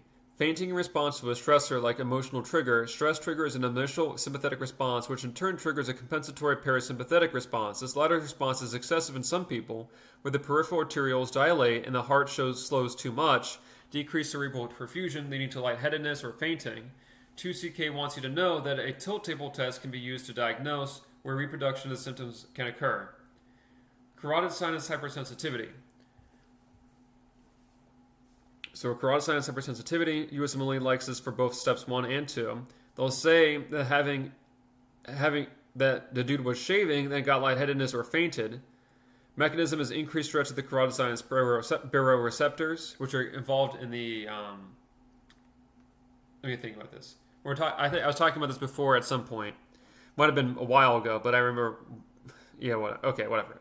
Stretch of the carotid sinus baroreceptors, leading to an increase in the cranial nerve 9 firing to solitary nucleus of the medulla, leading to an increase in efferent cranial nerve 10 parasympathetic firing down to the cardiac nodal tissue, leading to decreased heart rate, decreased cardiac output, and decreased cerebral perfusion. Hence why he gets lightheaded. Costochondritis. Inflammation of cartilage at rib joints. Will present as chest pain that worsens with palpation or if the patient reaches over the head or behind the back. These two findings are clear indicators that we have an MSK condition, not a cardiac one. Can be idiopathic, caused by strain, for example, at the gym, or even post-viral.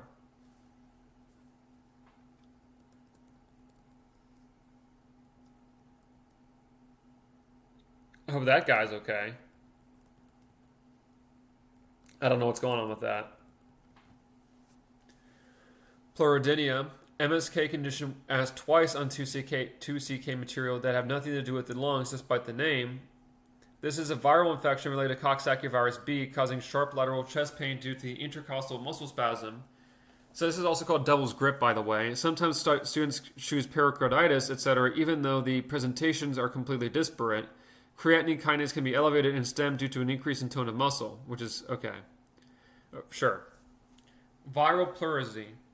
Viral infection causing inflammation of the pleura, layers covering the lungs, leads to sharp chest pain. If this is the answer, the CK will be normal, unlike pleurodynia, because it's not MSK. Diffuse esophageal spasm can cause angina-like pain in the patients without cardiovascular disease. I discussed this in detail in the gastro section. Gastroesophageal reflux can present as a chest pain confused for MI. EKG will be normal. Clearly, I discussed GERD in detail in the gastro section.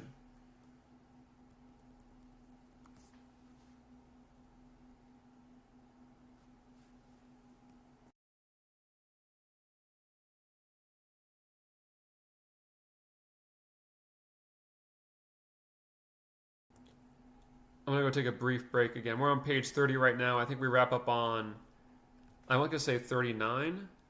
So let's see 40 right now.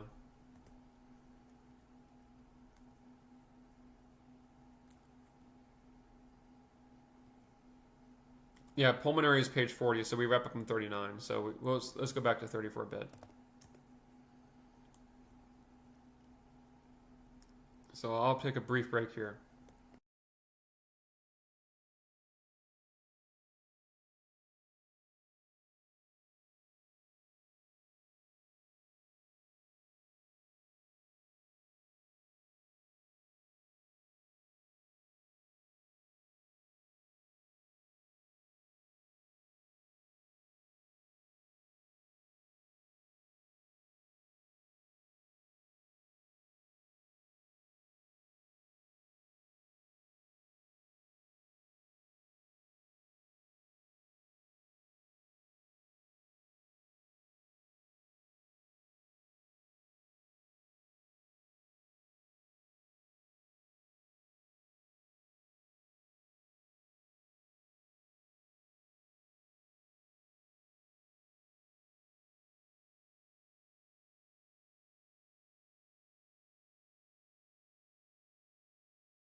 Let us continue.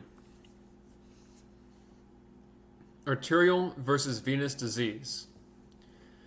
Arterial disease, caused by the atherosclerotic disease, presents as a diminished peripheral pulses in the patients over the age of 50 who has risk factors, that is to say, diabetes, smoking, hypertension. Lower legs can be shiny and glabrous trophic changes. Arterial ulcers are small and punched out, located on the tops and bottoms of the feet and toes. So I guess this is like, yeah, okay. Ankle brachial indices, ABIs, are the first step in diagnosis, exceeding high yield on 2CK, which compare BP in ankle to the arm. If it is less than 0.9, this reflects the decrease in peripheral blood flow due to the atherosclerosis. If ABIs, ankle brachial indices, if they are not listed as the first step in diagnosis for whatever reason, choose Doppler ultrasound. There is one 2CK NBMU question where this is the case. After ABIs, next step is the exercise stress test, if listed, in order to determine the exercise tolerance. If not listed, go straight to the recommended and exercise walking program. Do not choose Celestazol first or arteriography as answers. An NBME form has a prescription for an exercise program as the answer. Students say, why does it say prescription? No clue. Okay? Surgery is indicated in the event of a critical limb ischemia, which is when there is a chronic ischemic rest pain, ulcers, or gangrene. First surgical intervention is usually angioplasty plus or minus stenting. Endorectomy and bypass surgery are indicated for more severe blockages. All patients with arterial disease should be on triad of 1. ACE inhibitors or A or Bs, 2. Statins, and 3. Antiplatelet therapy, same as carotid stenosis. This is unrelated to the management sequence of the exercise program, which is exercise program to Celestazol to surgery. Well, that looks bad. So this is venous disease. Now we're on venous disease. Congestion of venous system, usually from valvular incompetence / idiopathic / familial. Varicose veins are on one type of the venous disease and are not synonymous. Patients can have venous disease without varicosities. Peripheral pulses are normal. Those reflect arteries, not veins. Lower legs demonstrate brawny edema, which is a brown, hemosiderin-laden edema due to the increase in pressure, microextravasations, hyperpigmentary changes resulting in brown or red skin is known as a stasis dermatitis, aka the post-phlebitic syndrome. The latter is this term asked on 2CK, so now the annoying vocab. Venous ulcers are large and slothy and located as the malleoli. At the malleoli.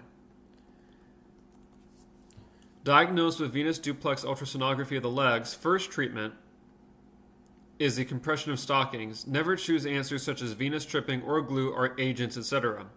Venous disease increases the risk for DVT and superficial thrombophlebitis. The patient has an active DVT or STP. The answer should be subcutaneous enoxaparin heparin over the compression stockings.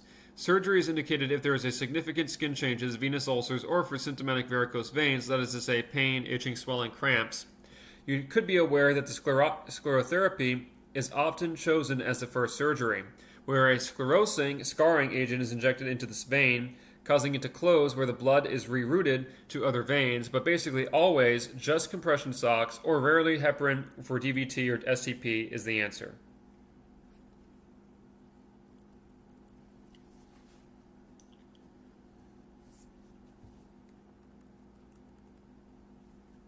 Cardiac stress test points. Most 2CK questions that ask about stress tests are in the context of evaluating patients for perioperative MI risk. It is rare that the question will force you to choose between the different types of stress tests. 4 out of 5 questions will just list one stress test, where it is simply assessing, do you know a stress test should be done, period, in this scenario. Stress tests are also done for peripheral arterial disease prior to recommending an exercise or walking program, as mentioned above. So the exercise EKG. Most common stress tests, the answer on a USMLE for patients who have stable angina, where you are looking for the ST depressions, that is to say evidence of ischemia with exertion, requires a patient who has a normal baseline EKG in order to perform.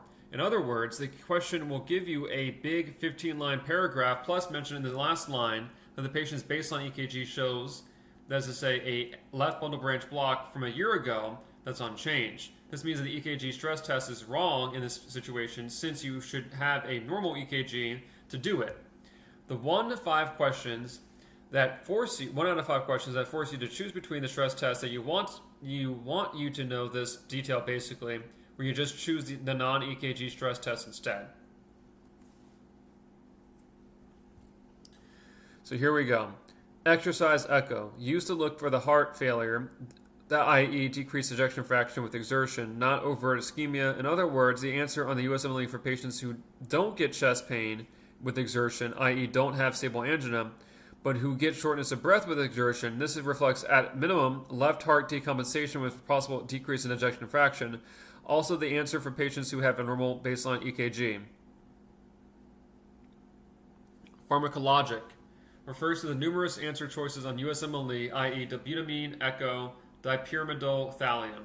The answer on USMLE for patients who cannot exercise, such as the setting of angina when merely walking up a single flight of stairs, or the patient's imminently undergoing major surgery like AAA repair, where perioperative MI risk needs to be assessed. I've seen both of these scenarios on 2CK forms. The USMLE is typically not force you to choose between the stress test. As I mentioned at the top of the table, they will usually just have the pharmacologic stress test as the only ones listed. Dobutamine is a beta-1 agonist that stimulates the heart, i.e. increases oxygen demand. Echo can then be done to look for a decrease in ejection fraction, that is to say heart failure. Dipyrimidol is a phosphodiesterase inhibitor that dilates arterioles. Heart rate goes up to compensate, thereby increasing the myocardial oxygen supply.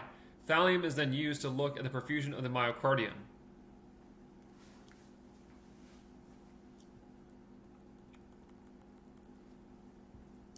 Cardiac scintigraphy. So cardiac scintigraphy is a broad term that refers to any evaluation of the heart which for some form of radio tracer is used, like thallium, technetium, systemib. This is the same as the pharmacologic stress test for all intents and purposes on USMLE, even though technically it need not require myocardium is stimulated and can just be used to look at blood flow to the heart in the resting state. The point is, this is an answer on the 2CK sometimes as just another way for them to be writing down pharmacologic stress test. Choose it if the answer cannot exercise. If the patient cannot exercise. Okay. Myocardial perfusion scan. So myocardial perfusion scan is one type of the cardiac scintigraphy that evaluates blood flow to the myocardium. It is non-invasive, whereas coronary angiography is invasive and evaluates coronary blood flow via the use of this catheter. This is an interchangeable cardiac scintigraphy and pharmacologic stress test on USMLE for all intents and purposes. So just bear that in mind. Myocardial perfusion scan, cardiac scintigraphy, pharmacologic things like dobutamine, echo, dipyrimidol, thallium, and also an exercise echo and exercise EKG. So just bear those in mind as possible ways to deal with cardiac stress tests, I'm going to take a brief break again.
Okay, let us continue.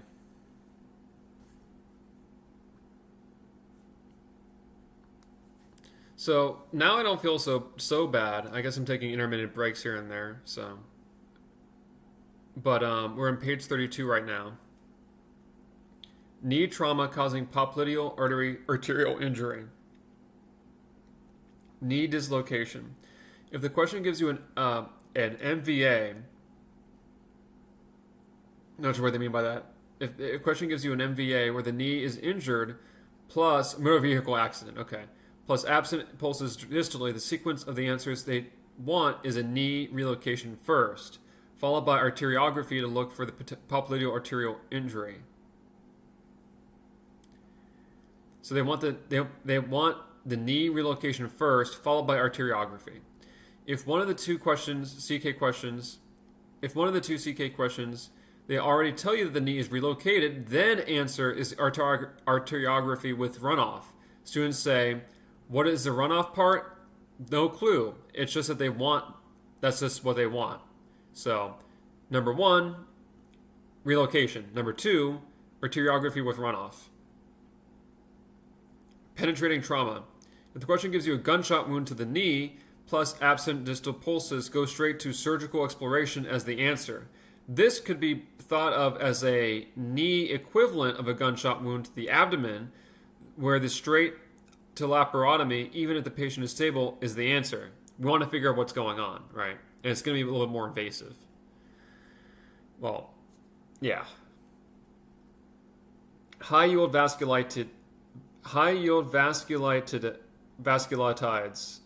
A fancy word that's plural for vasculitis. So granulomatous with polyangiitis, formerly known as Wegener granulomatosis. Answer on the USMLE for adult with a triad of 1, hematuria, 2, hemoptysis, and 3, headitis, that is to say, any problem with the head, such as a nasoseptal perforation, a mastoiditis, a sinusitis, and otitis. Associated with C-ANCA and antiproteinase 3, anti-PR3, antibodies. Causes necrotizing glomerular nephritis that can lead to a rapidly progressive glomerular nephritis, RPGN. Eosinophilic granulomatosis with polyangiitis, formerly known as Churg-Strauss syndrome, presents as a combination of an asthma and eosinophilia plus or minus headitis. Headitis, always seen in Wegener vignettes, but maybe only 50% of the CS questions related to the Churg-Strauss, right? Only 50% Churg-Strauss. Renal involvement rare for Churg-Strauss. Associated with the P-ANCA and anti-myeloperoxidase or anti-MPO antibodies. Microscopic polyangiitis will just present as hematuria in the patient who is P-ANCA / anti-MPO positive, similar to Wegener, can cause RPGN. The above 3 conditions can be associated with a weirdly neuropathy called mononeuritis multiplex, which means neuropathy of one large nerve in many locations. That is to say, wrist drop plus foot drop in the same patient. You don't need to worry about the fancy term mononeuritis multiplex, but what I do want you to be aware of is the neuropathy will sometimes show up in these vasculitis vignettes, so don't be confused about it.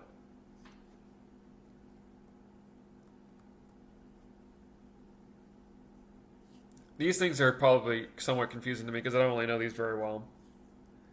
But let's read about it. Polyarteritis nodosa, PAN. Medium vessel vasculitis that causes a string of pearls appearance in the renal vessels.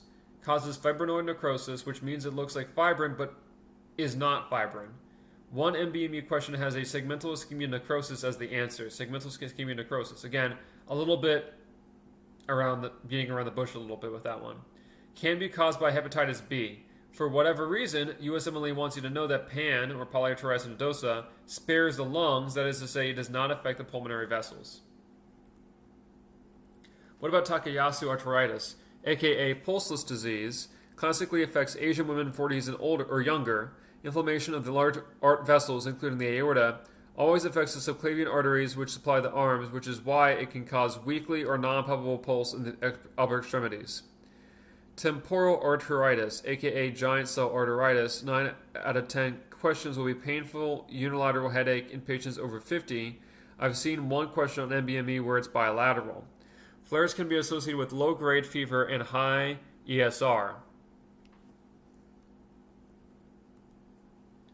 Patients can get proximal muscle pain and stiffness. This is polymyalgia rheumatica. The two do not always go together, but the association is high yield. Do not confuse PMR with polymyositis. The latter will present with the increased CK and or proximal muscle weakness on physical exam. The PMR won't have either of these findings. I talk about this stuff in detail with my MSK notes. Patients can get pain with chewing, this jaw claudication pain with chewing. Highest yield point is that we give steroids before biopsy in order to prevent blindness. Well, that's crazy. And MBME has an ischemic optic neuropathy as the answer for the complication that we're trying to prevent by giving steroids to temporal arteritis. IV methylprednisone is typically the steroid given, since it's faster than oral prednisone.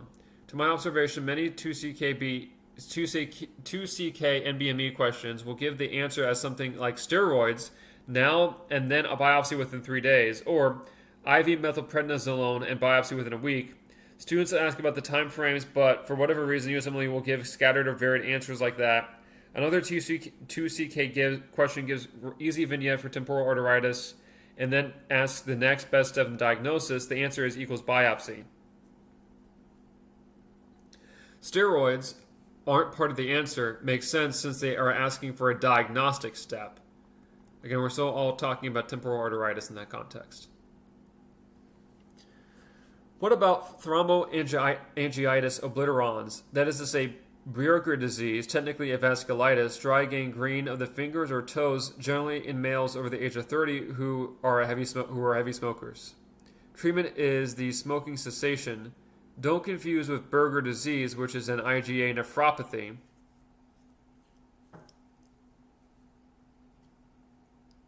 So treatment is a smoking cessation. Don't confuse with Buerger disease, which is IgA nephropathy. Okay. What about ascending aortitis? Tertiary syphilis can be causing ascending aortitis plus aortic aneurysm, causes tree barking of the aorta.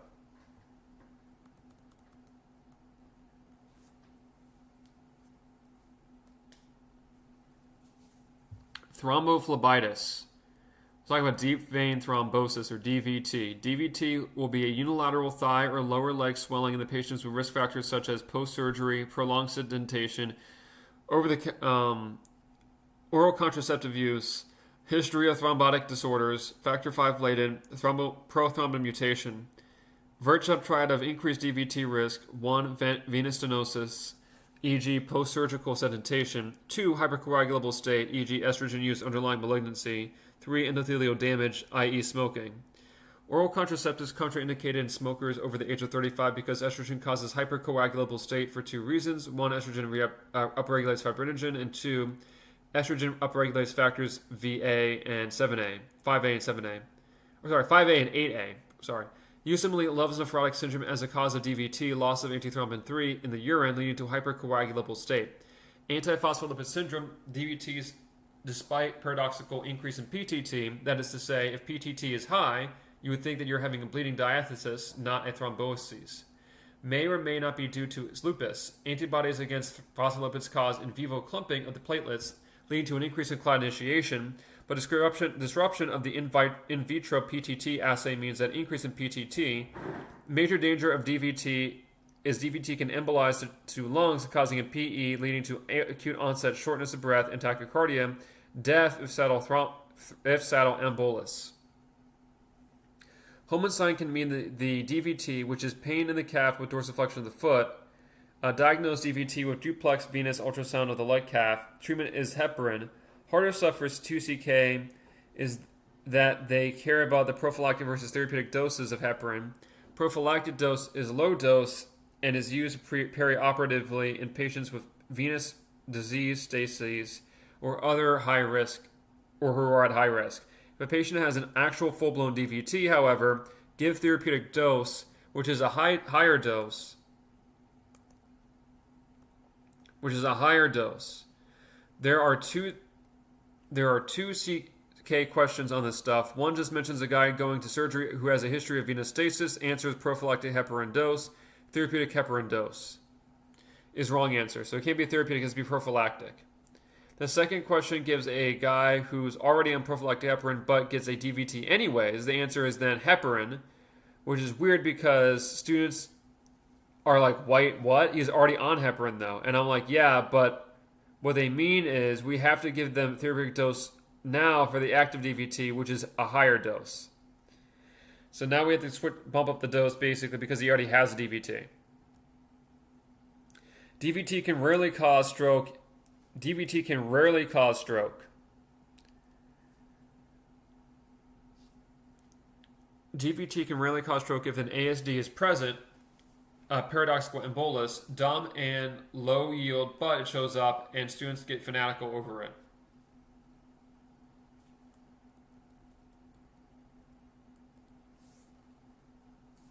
I'm going to take a brief break.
Let us proceed forth. Post-op migratory. Hey, before we even get into it, we're getting to 1:52, so we're almost 2 hours in. I said it was going to be 2 to 3 hours, so that's probably kind of in that range, So, I'm actually having a lot better endurance this second half, I think. Obviously I'm taking breaks here and there, but I was really kind of out of it initially, so. Anyway, we'll proceed forth. But yeah, it's not too bad. I think I'll have to get used to. I'll have to get used to it. Page 35, we got this page plus all the way up to 39, basically. So I think it's manageable at this point, certainly. Post-op migratory thrombophlebitis, and we're still in the section about thrombophlebitis. So post-op migratory form of thrombophlebitis. So post-op migratory thrombophlebitis means inflammation of a vein. So thrombophlebitis means inflammation of a vein. Post-surgery, this is actually due to changes in the hemostasis and coagulability. Will present as a pink or red painful lesion appearing asymmetrically on limbs within days of surgery. You just need to be able to diagnose this. What about Trousseau sign or Trousseau or whatever? Trousseau sign of malignancy. Migratory phlebitis, classically due to the head of the pancreas adenocarcinoma, but this can also be seen with adenocarcinoma in general, that is to say pulmonary.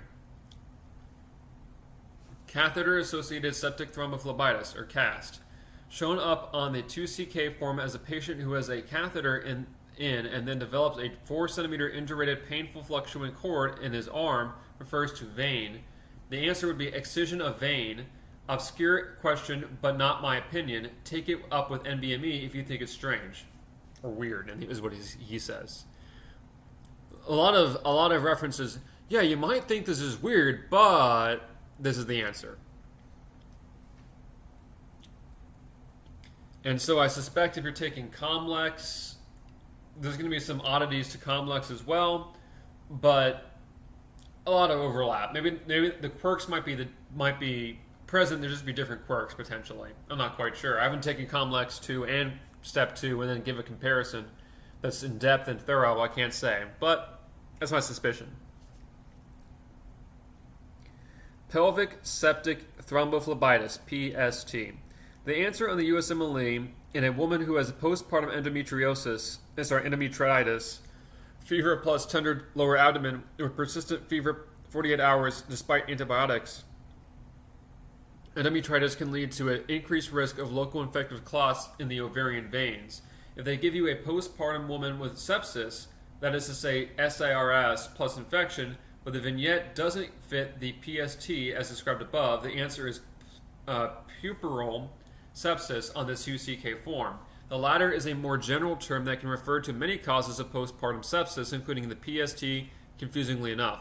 Again, PST we're talking about the pelvic septic thrombophlebitis we were just talking about. What about superficial thrombophlebitis? Painful palpable cord in the ankle that may or may not track up to the knee. Seen in patients with venous insufficiency. Answer is the subcutaneous enoxaparin. Compression stockings are typically the answer for first step in venous insufficiency, but if you have an active superficial thrombophlebitis or a DVT, heparin must be given as a first step. So heparin would be first step in those contexts. There will also occasionally be some intentional redundancy on my end with things I write in this document if I believe that they are high yield enough, as with this. Now we're in this next little block called the high yield familial dyslipidemia for internal medicine.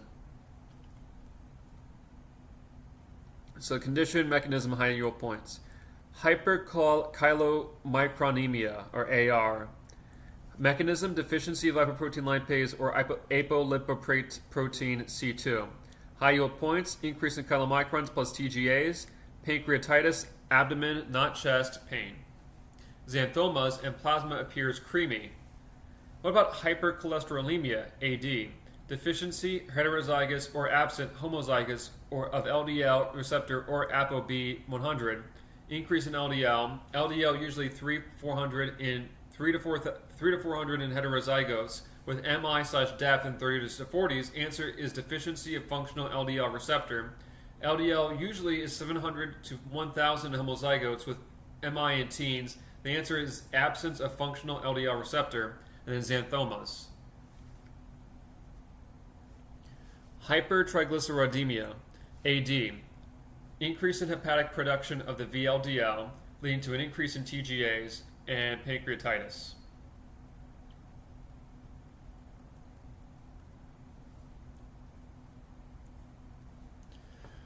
So we're on page 36 right now. We do 36, 37, 38, 39. No, that's fun. Now we're in this little fun category called random high-yield cardio farm points. Verapamil is a non-dihydropyridine calcium channel blocker, acts on the nodal calcium channels, causes constipation, used for AFib for rate control, sometimes in place of metoprolol. Don't worry about the use case. USMLE doesn't care. Just know the MOA and side effect. Nifedipine, dihydropyridine calcium channel blocker, acts on the arteriolar calcium channels, leading to dilates arterioles, decreasing the peripheral vascular resistance, decreasing the blood pressure. Causes peripheral edema / fluid retention, high yield in family medicine. Okay. Used for essential hypertension in patients without diabetes, atherosclerotic disease, or renal disease. If that sounds confusing, I talk about this extensively detail in my high yield risk factors PDF.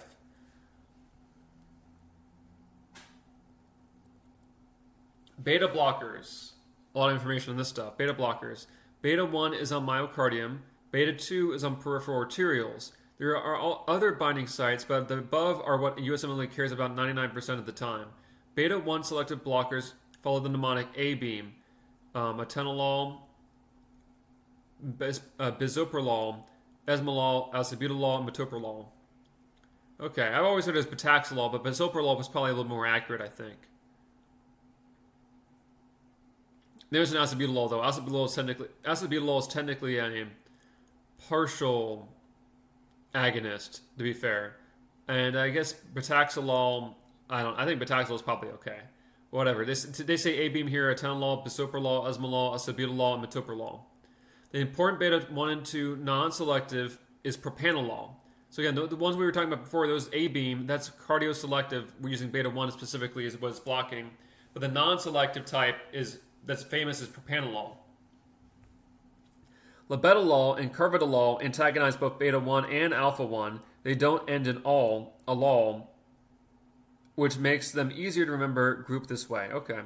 Beta 1 antagonism slows the heart rate, leading to an increase in diastolic filling time, leading to left ventricular end diastolic volume increasing, even though the increase in preload increases the oxygen demand, and the decrease in chronotropy and inotropy causes a decrease in oxygen demand, where the net effect is a decrease in oxygen demand.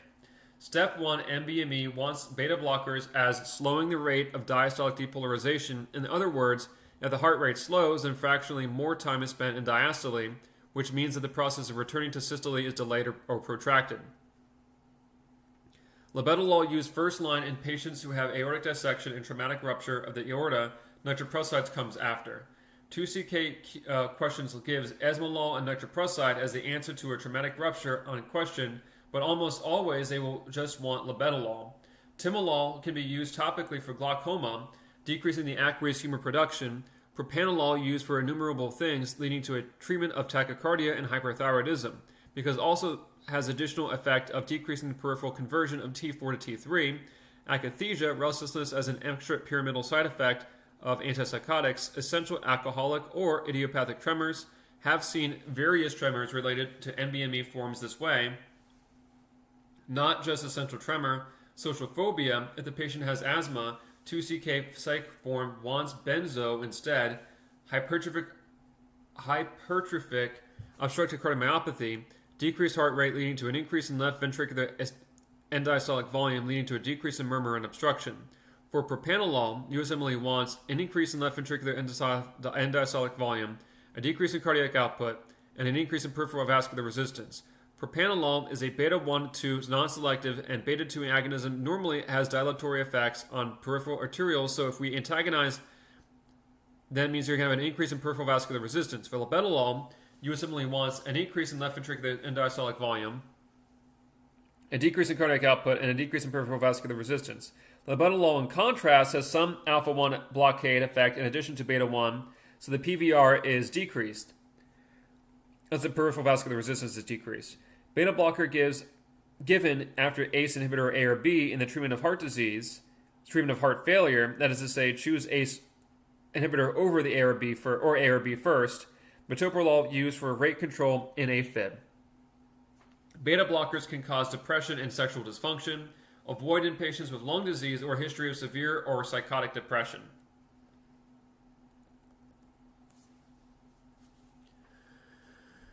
Dobutamine is a beta-1 agonist used in pharmacologic stress testing, that is to say, dobutamine echo. Amiodarone, potassium channel blocker, can cause TDP, grayish skin discoloration, and thyroiditis, used for a VT in patients with coma or low blood pressure. Quinidine, I don't know what they mean by VTAC in that context. Quinidine, sodium channel blocker, can be used for the TDP. What does that TDP even mean?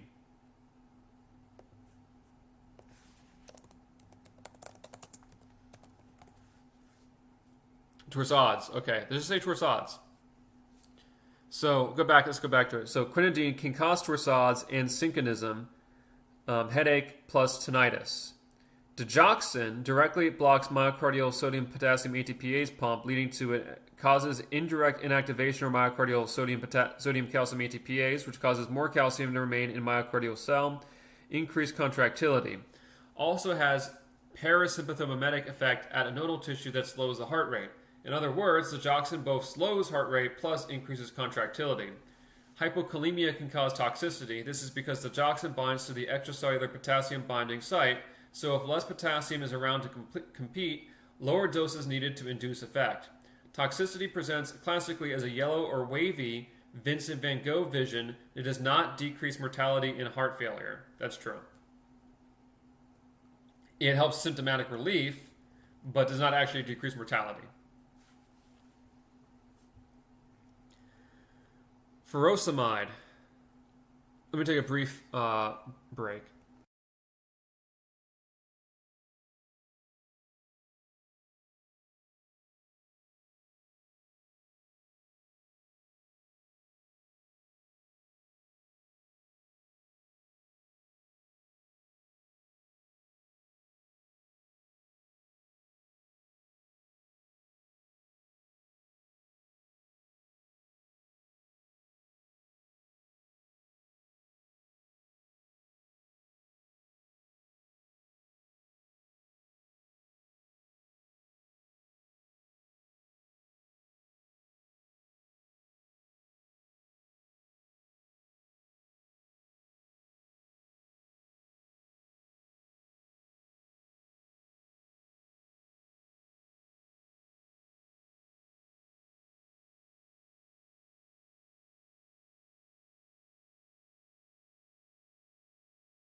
Okay, let's go back to it. Furosemide. Classic loop diuretic that inhibits the apical sodium potassium 2-chloride ATPase importer on the thick ascending limb of the loop of Henle. Apical means side of the urine. The basolateral means the side of the blood.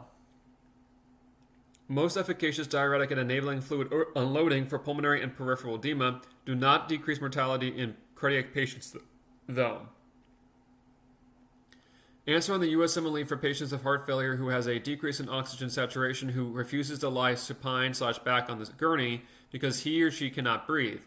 Question might say the chest x-ray or exam shows fluid two-thirds up the lung fields.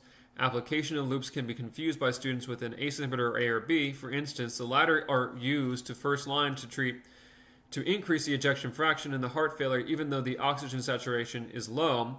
Decrease in AT2 constrictive effects on arterioles, leading to a decrease in afterload, leading to a heart pumps easier, but the loops are first line of the vignette, specifically emphasizes the shortness of breath and lowers O2 saturation of the patient as the focus.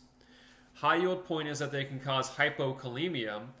What USMLE loves to do is tell you that a patient is initiated on furosemide, but it is insufficient, plus now needs a second diuretic answer, leading to an answer of anything that is a potassium-sparing diuretic, like an ENaC inhibitor, such as amiloride or triamterene, or aldosterone receptor antagonists such as spironolactone or eplerenone. Those are all acting at the collecting duct, by the way. It can also cause ototoxicity like tinnitus or vertigo. Loops increase the urinary calcium. This is contrast to thiazides, which decrease urinary calcium. Ethacrynic acid is another loop diuretic that can be aware of. It is used in patients with sulfa allergies. Since furosemide is a sulfa drug, it is also ototoxic. So what about thiazides? Hydrochlorothiazide is a high-yield example. Chlorothalidone is thiazide-like. Inhibits the sodium chloride symporter on the apical membrane of the early distal convoluted tubule. This increases the calcium reabsorption in the distal convoluted tubule of the kidney. This is used to decrease the recurrence of calcium stones by promoting the increasing reabsorption of the urinary calcium. In turn, they can sometimes cause hypercalcemia. There is an NBME question where they ask for MOA of HCTZ, where the sodium chloride symporter inhibition isn't listed. Answer is just increased calcium reabsorption. Thiazides and dihydropyridine calcium channel blockers are the first-line treatments for hypertension in patients without any renal or cardiovascular issues. If the patient has proteinuria, an increase in the creatinine or renin, or prediabetes or diabetes, ACE inhibitors or ARBs are used first. Can be used in heart failure in patients with diabetic nephropathy who are already on an ACE inhibitor or beta blocker. This sounds specific, but there's a new 2CK question that has a thiazide as a correct over spironolactone in a diabetic. Spironolactone can cause hyperkalemia in patients who have a worrisome kidney function. Thiazides can cause gout, i.e. contraindicated in gout. Offline NBME 20 wants you to know thiazides can cause galactorrhea, milky discharge from the nipples, via some obscure mechanism. Literature search shows it accounts for 0.2% of adverse effects in thiazides, but count on NBME to ask it. Okay. So it's possible. You worry more about that with spironolactone, to be honest with you. Spironolactone is more likely to cause that. Anyway, amiloride or triamterene. These are two ones that act in the... Well, they'll tell you. ENaC inhibitors like amiloride and triamterene block apical sodium channels in cortical collecting duct. Decreasing the sodium reabsorption, decreasing water reabsorption. These are the potassium sparing, which means that they do not decrease serum potassium. This is because by inhibiting the apical ENaC channel, they directly inhibit the basolateral sodium potassium ATPase, leading to a decrease in sodium reabsorption and a decrease in potassium secretion. The answer on the USMLE for the second diuretic given in a patient already on furosemide who needs an additional fluid unloading. Be careful, however. I've seen on questions where the patient is on furosemide, but the point of the question is that he or she needs hypertension control, and the answer is thiazide, not the ENaC inhibitor. You want to be selecting an ENaC inhibitor. Specifically, the question says, we have a patient who has a peripheral pulmonary edema due to X cause, plus already on furosemide. What do we do now? The answer is amiloride or triamterene. Okay. So just be careful, I guess. Spironolactone and eplerenone. Aldosterone receptor antagonists. By blocking the aldosterone receptor, they decrease the activity of the basolateral sodium-potassium ATPase, which leads to an indirect decrease in activity of the apical ENaC, leading to a decrease in sodium reabsorption, which leads to a decrease in water reabsorption. Potassium sparing, same as the ENaC inhibitors, used for fluid unloading in patients who are already on furosemide and whom we worry about dropping their potassium too much, used in heart failure up the hierarchy of meds, that is to say, ACE inhibitors or ARB first line, followed by adding a beta blocker, followed by spironolactone. But if the patient is diabetic with poor renal function, don't add spironolactone here. Give it thiazide instead as per News 2CK and BME. Can be for aldosterone, Conn syndrome prior to surgery. Spironolactone can cause gynecomastia, anti-adrenergic effect by blocking androgen receptors. Eplerenone has a decreased risk of gynecomastia compared to spironolactone. Yeah, spironolactone is pretty well known for causing that as an issue.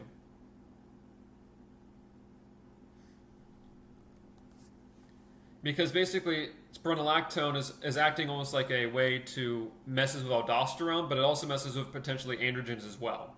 So yeah, as they explained before, messes with the androgen receptors potentially as well, and so that's why it can cause that problem. So let's continue. Lisinopril. Lisinopril is a USMLE favorite ACE inhibitor, prevents the conversion of AT1 angiotensin 1 into angiotensin 2 in the lungs. Used for hypertension in patients of prediabetes, diabetes, atherosclerotic disease, or renal disease. I talk about this in my high yield risk factors PDF in more detail. It can cause dry cough. ACE is aka bradykinin, so ACE inhibitors cause a decrease in breakdown of the bradykinin in the lungs, leading to a cough. It can increase the serum potassium since decrease in aldosterone synthesis. Aldosterone normally secretes potassium in the distal kidney. Yes, avoid in hereditary angioedema.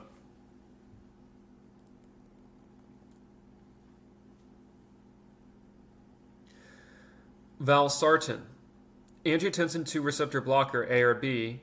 Use cases are identical on USMLE for ACE inhibitors, i.e. if you see both as answer choices to a question, they're usually both wrong because they're the same. That's a good point. Don't cause dry cough the way that ACE inhibitors do, though. Oh, okay, so yeah. Oxymetazoline phenylephrine. Alpha-1 agonists constrict arterioles, increasing the blood pressure. Heart rate decreases due to the baroreceptor reflex. Highest yield uses in USMLE are for nasal decongestion, constricted capillaries within the nasal mucosa, causing a decrease in inflammation and a relief of the congestion. Can cause rhinitis and medicamentosa, which means rebound nasal congestion upon withdrawal if used for nonstop for 5 days. In other words, a patient should be used only as needed for a maximum of about 3 to 4 days while sick. Isoproterenol is a beta-1/2 agonist, increases the heart rate and decreases the peripheral vascular resistance. Methodopa and clonidine. These are alpha-2 agonists. They prevent presynaptic release of neurotransmitters, especially the norepinephrine and serotonin, is what I assume that S is. Methodopa used for hypertension and pregnancy. Nifedipine and labetalol are also used. Clonidine is used for various psych treatments like Tourette syndrome. What about mirtazapine? Mirtazapine is used as an alpha-2 antagonist, used for treating depression in patients who have an anorexia, stimulates the appetite. Ridodrine is a beta-2 agonist used as a tocolytic, i.e. slows or delays labor. Hydralazine dilates the arteriole, leading to a decrease in blood pressure. The heart rate goes to increase to compensate. Used in hypertensive emergencies and pregnancy, affects the calcium currents, but not a calcium channel blocker. What about nitrates? We talked about this a little bit before. As discussed earlier, they liberate the nitrous oxide, which increases the guanylyl cyclase, which increases cyclic GMP, causing relaxation of venous smooth muscle, increasing venous dilation and pooling, which decreases the preload on the heart, which decreases oxygen demand and relief of anginal pain. Don't combine a PDE5 inhibitor, which is like sildenafil, which is a Viagra before, but yeah, we're talking about the same kind of stuff. Sildenafil, tadalafil, which prevents breakdown of cyclic GMP. This can lead to severe hypotension. Combination of hydralazine plus nitrates decreases mortality and heart failure. For sodium nitroprusside, choose arterioles as a site of action.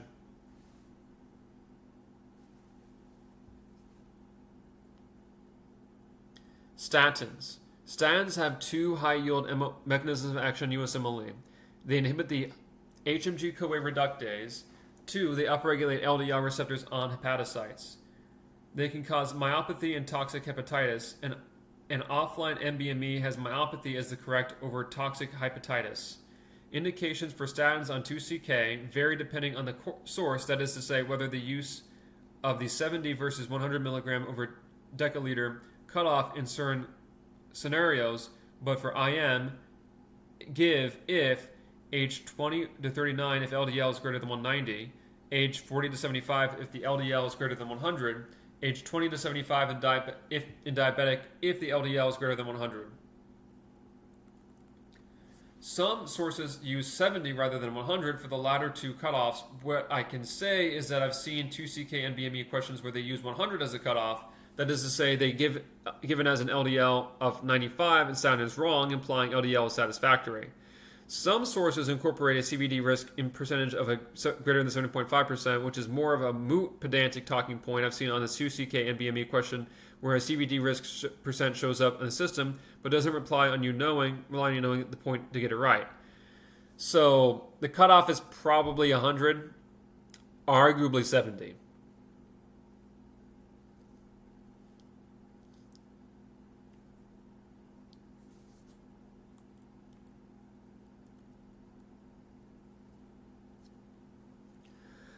We're on that final page now for this chapter. Fibrates, like fenofibrate, and I think it's gemfibrozil is also another one, upregulates the p-part alpha and lipoprotein lipase, best drugs to decrease triglycerides. Give if triglycerides are greater than 300 mg DL. It can cause, let me just check that out by the way. It says DL, mg DL, milligrams over, deciliter, not deciliter. Deciliter is the opposite, but deciliter. So let's go back to it. So give fibrates if triglycerides are greater than 300 milligrams per deciliter. Can cause myopathy and hepatotoxicity as well as cholesterol gallstones. If the USMLE asks you why statins plus fibrates combined have an increased chance of myopathy, the answer is P450 interaction. Ezetimibe blocks the cholesterol absorption at the small bowel, thereby decreasing the LDL. USMLE just wants you to know about the mechanism of action. Doesn't decrease mortality. Cholestyramine, bile acid sequestrant, decrease in LDL, doesn't decrease in mortality. Causes reduced enterohepatic circulation of bile acids at terminal ileum, leading to a liver must now convert more cholesterol into bile acids in order to replenish them, leading to liver pulls cholesterol out of the blood to accomplish this. Orlistat, pancreatic lipase inhibitor used for obesity, can cause steatorrhea.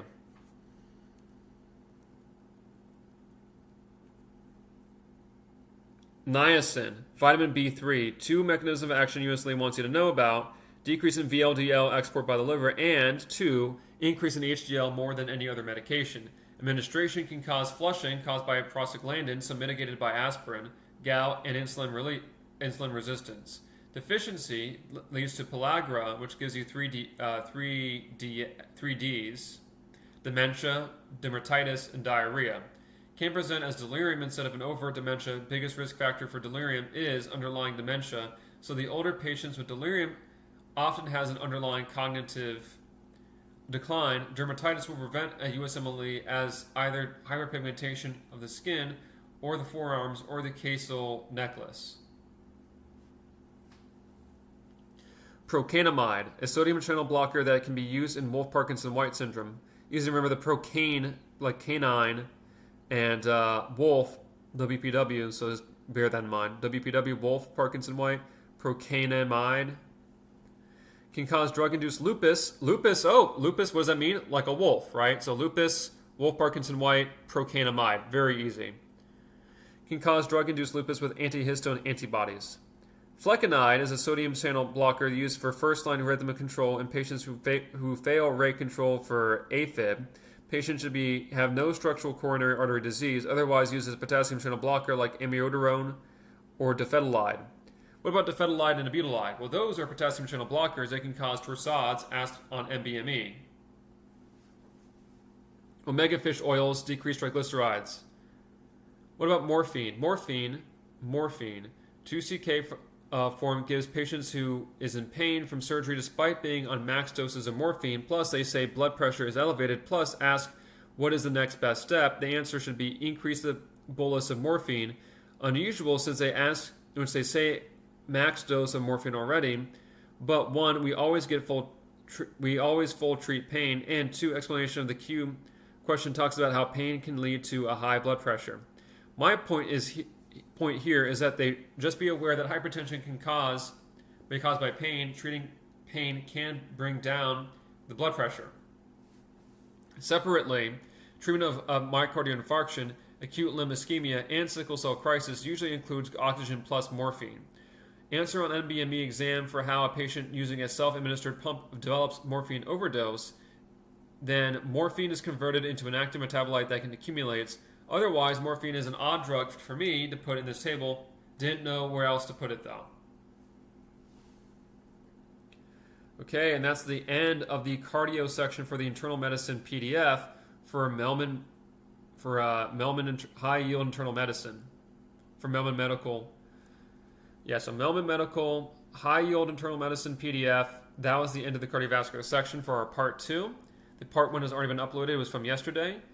Part 1 is about a little bit less than an hour. This is 2 hours and 23 minutes and counting, and some seconds, of course. So, if you like the video, smash that like button. I'm sure everybody's excited to listen to this nearly 2.5 hour reading of a PDF. But if you did, to each their own, I guess, in some cases at least. Have a great rest of your. Hopefully, it was useful for you, of course. If not, well, I don't know. That's a you problem, I guess. Have a great rest of your night. Thank you and goodbye.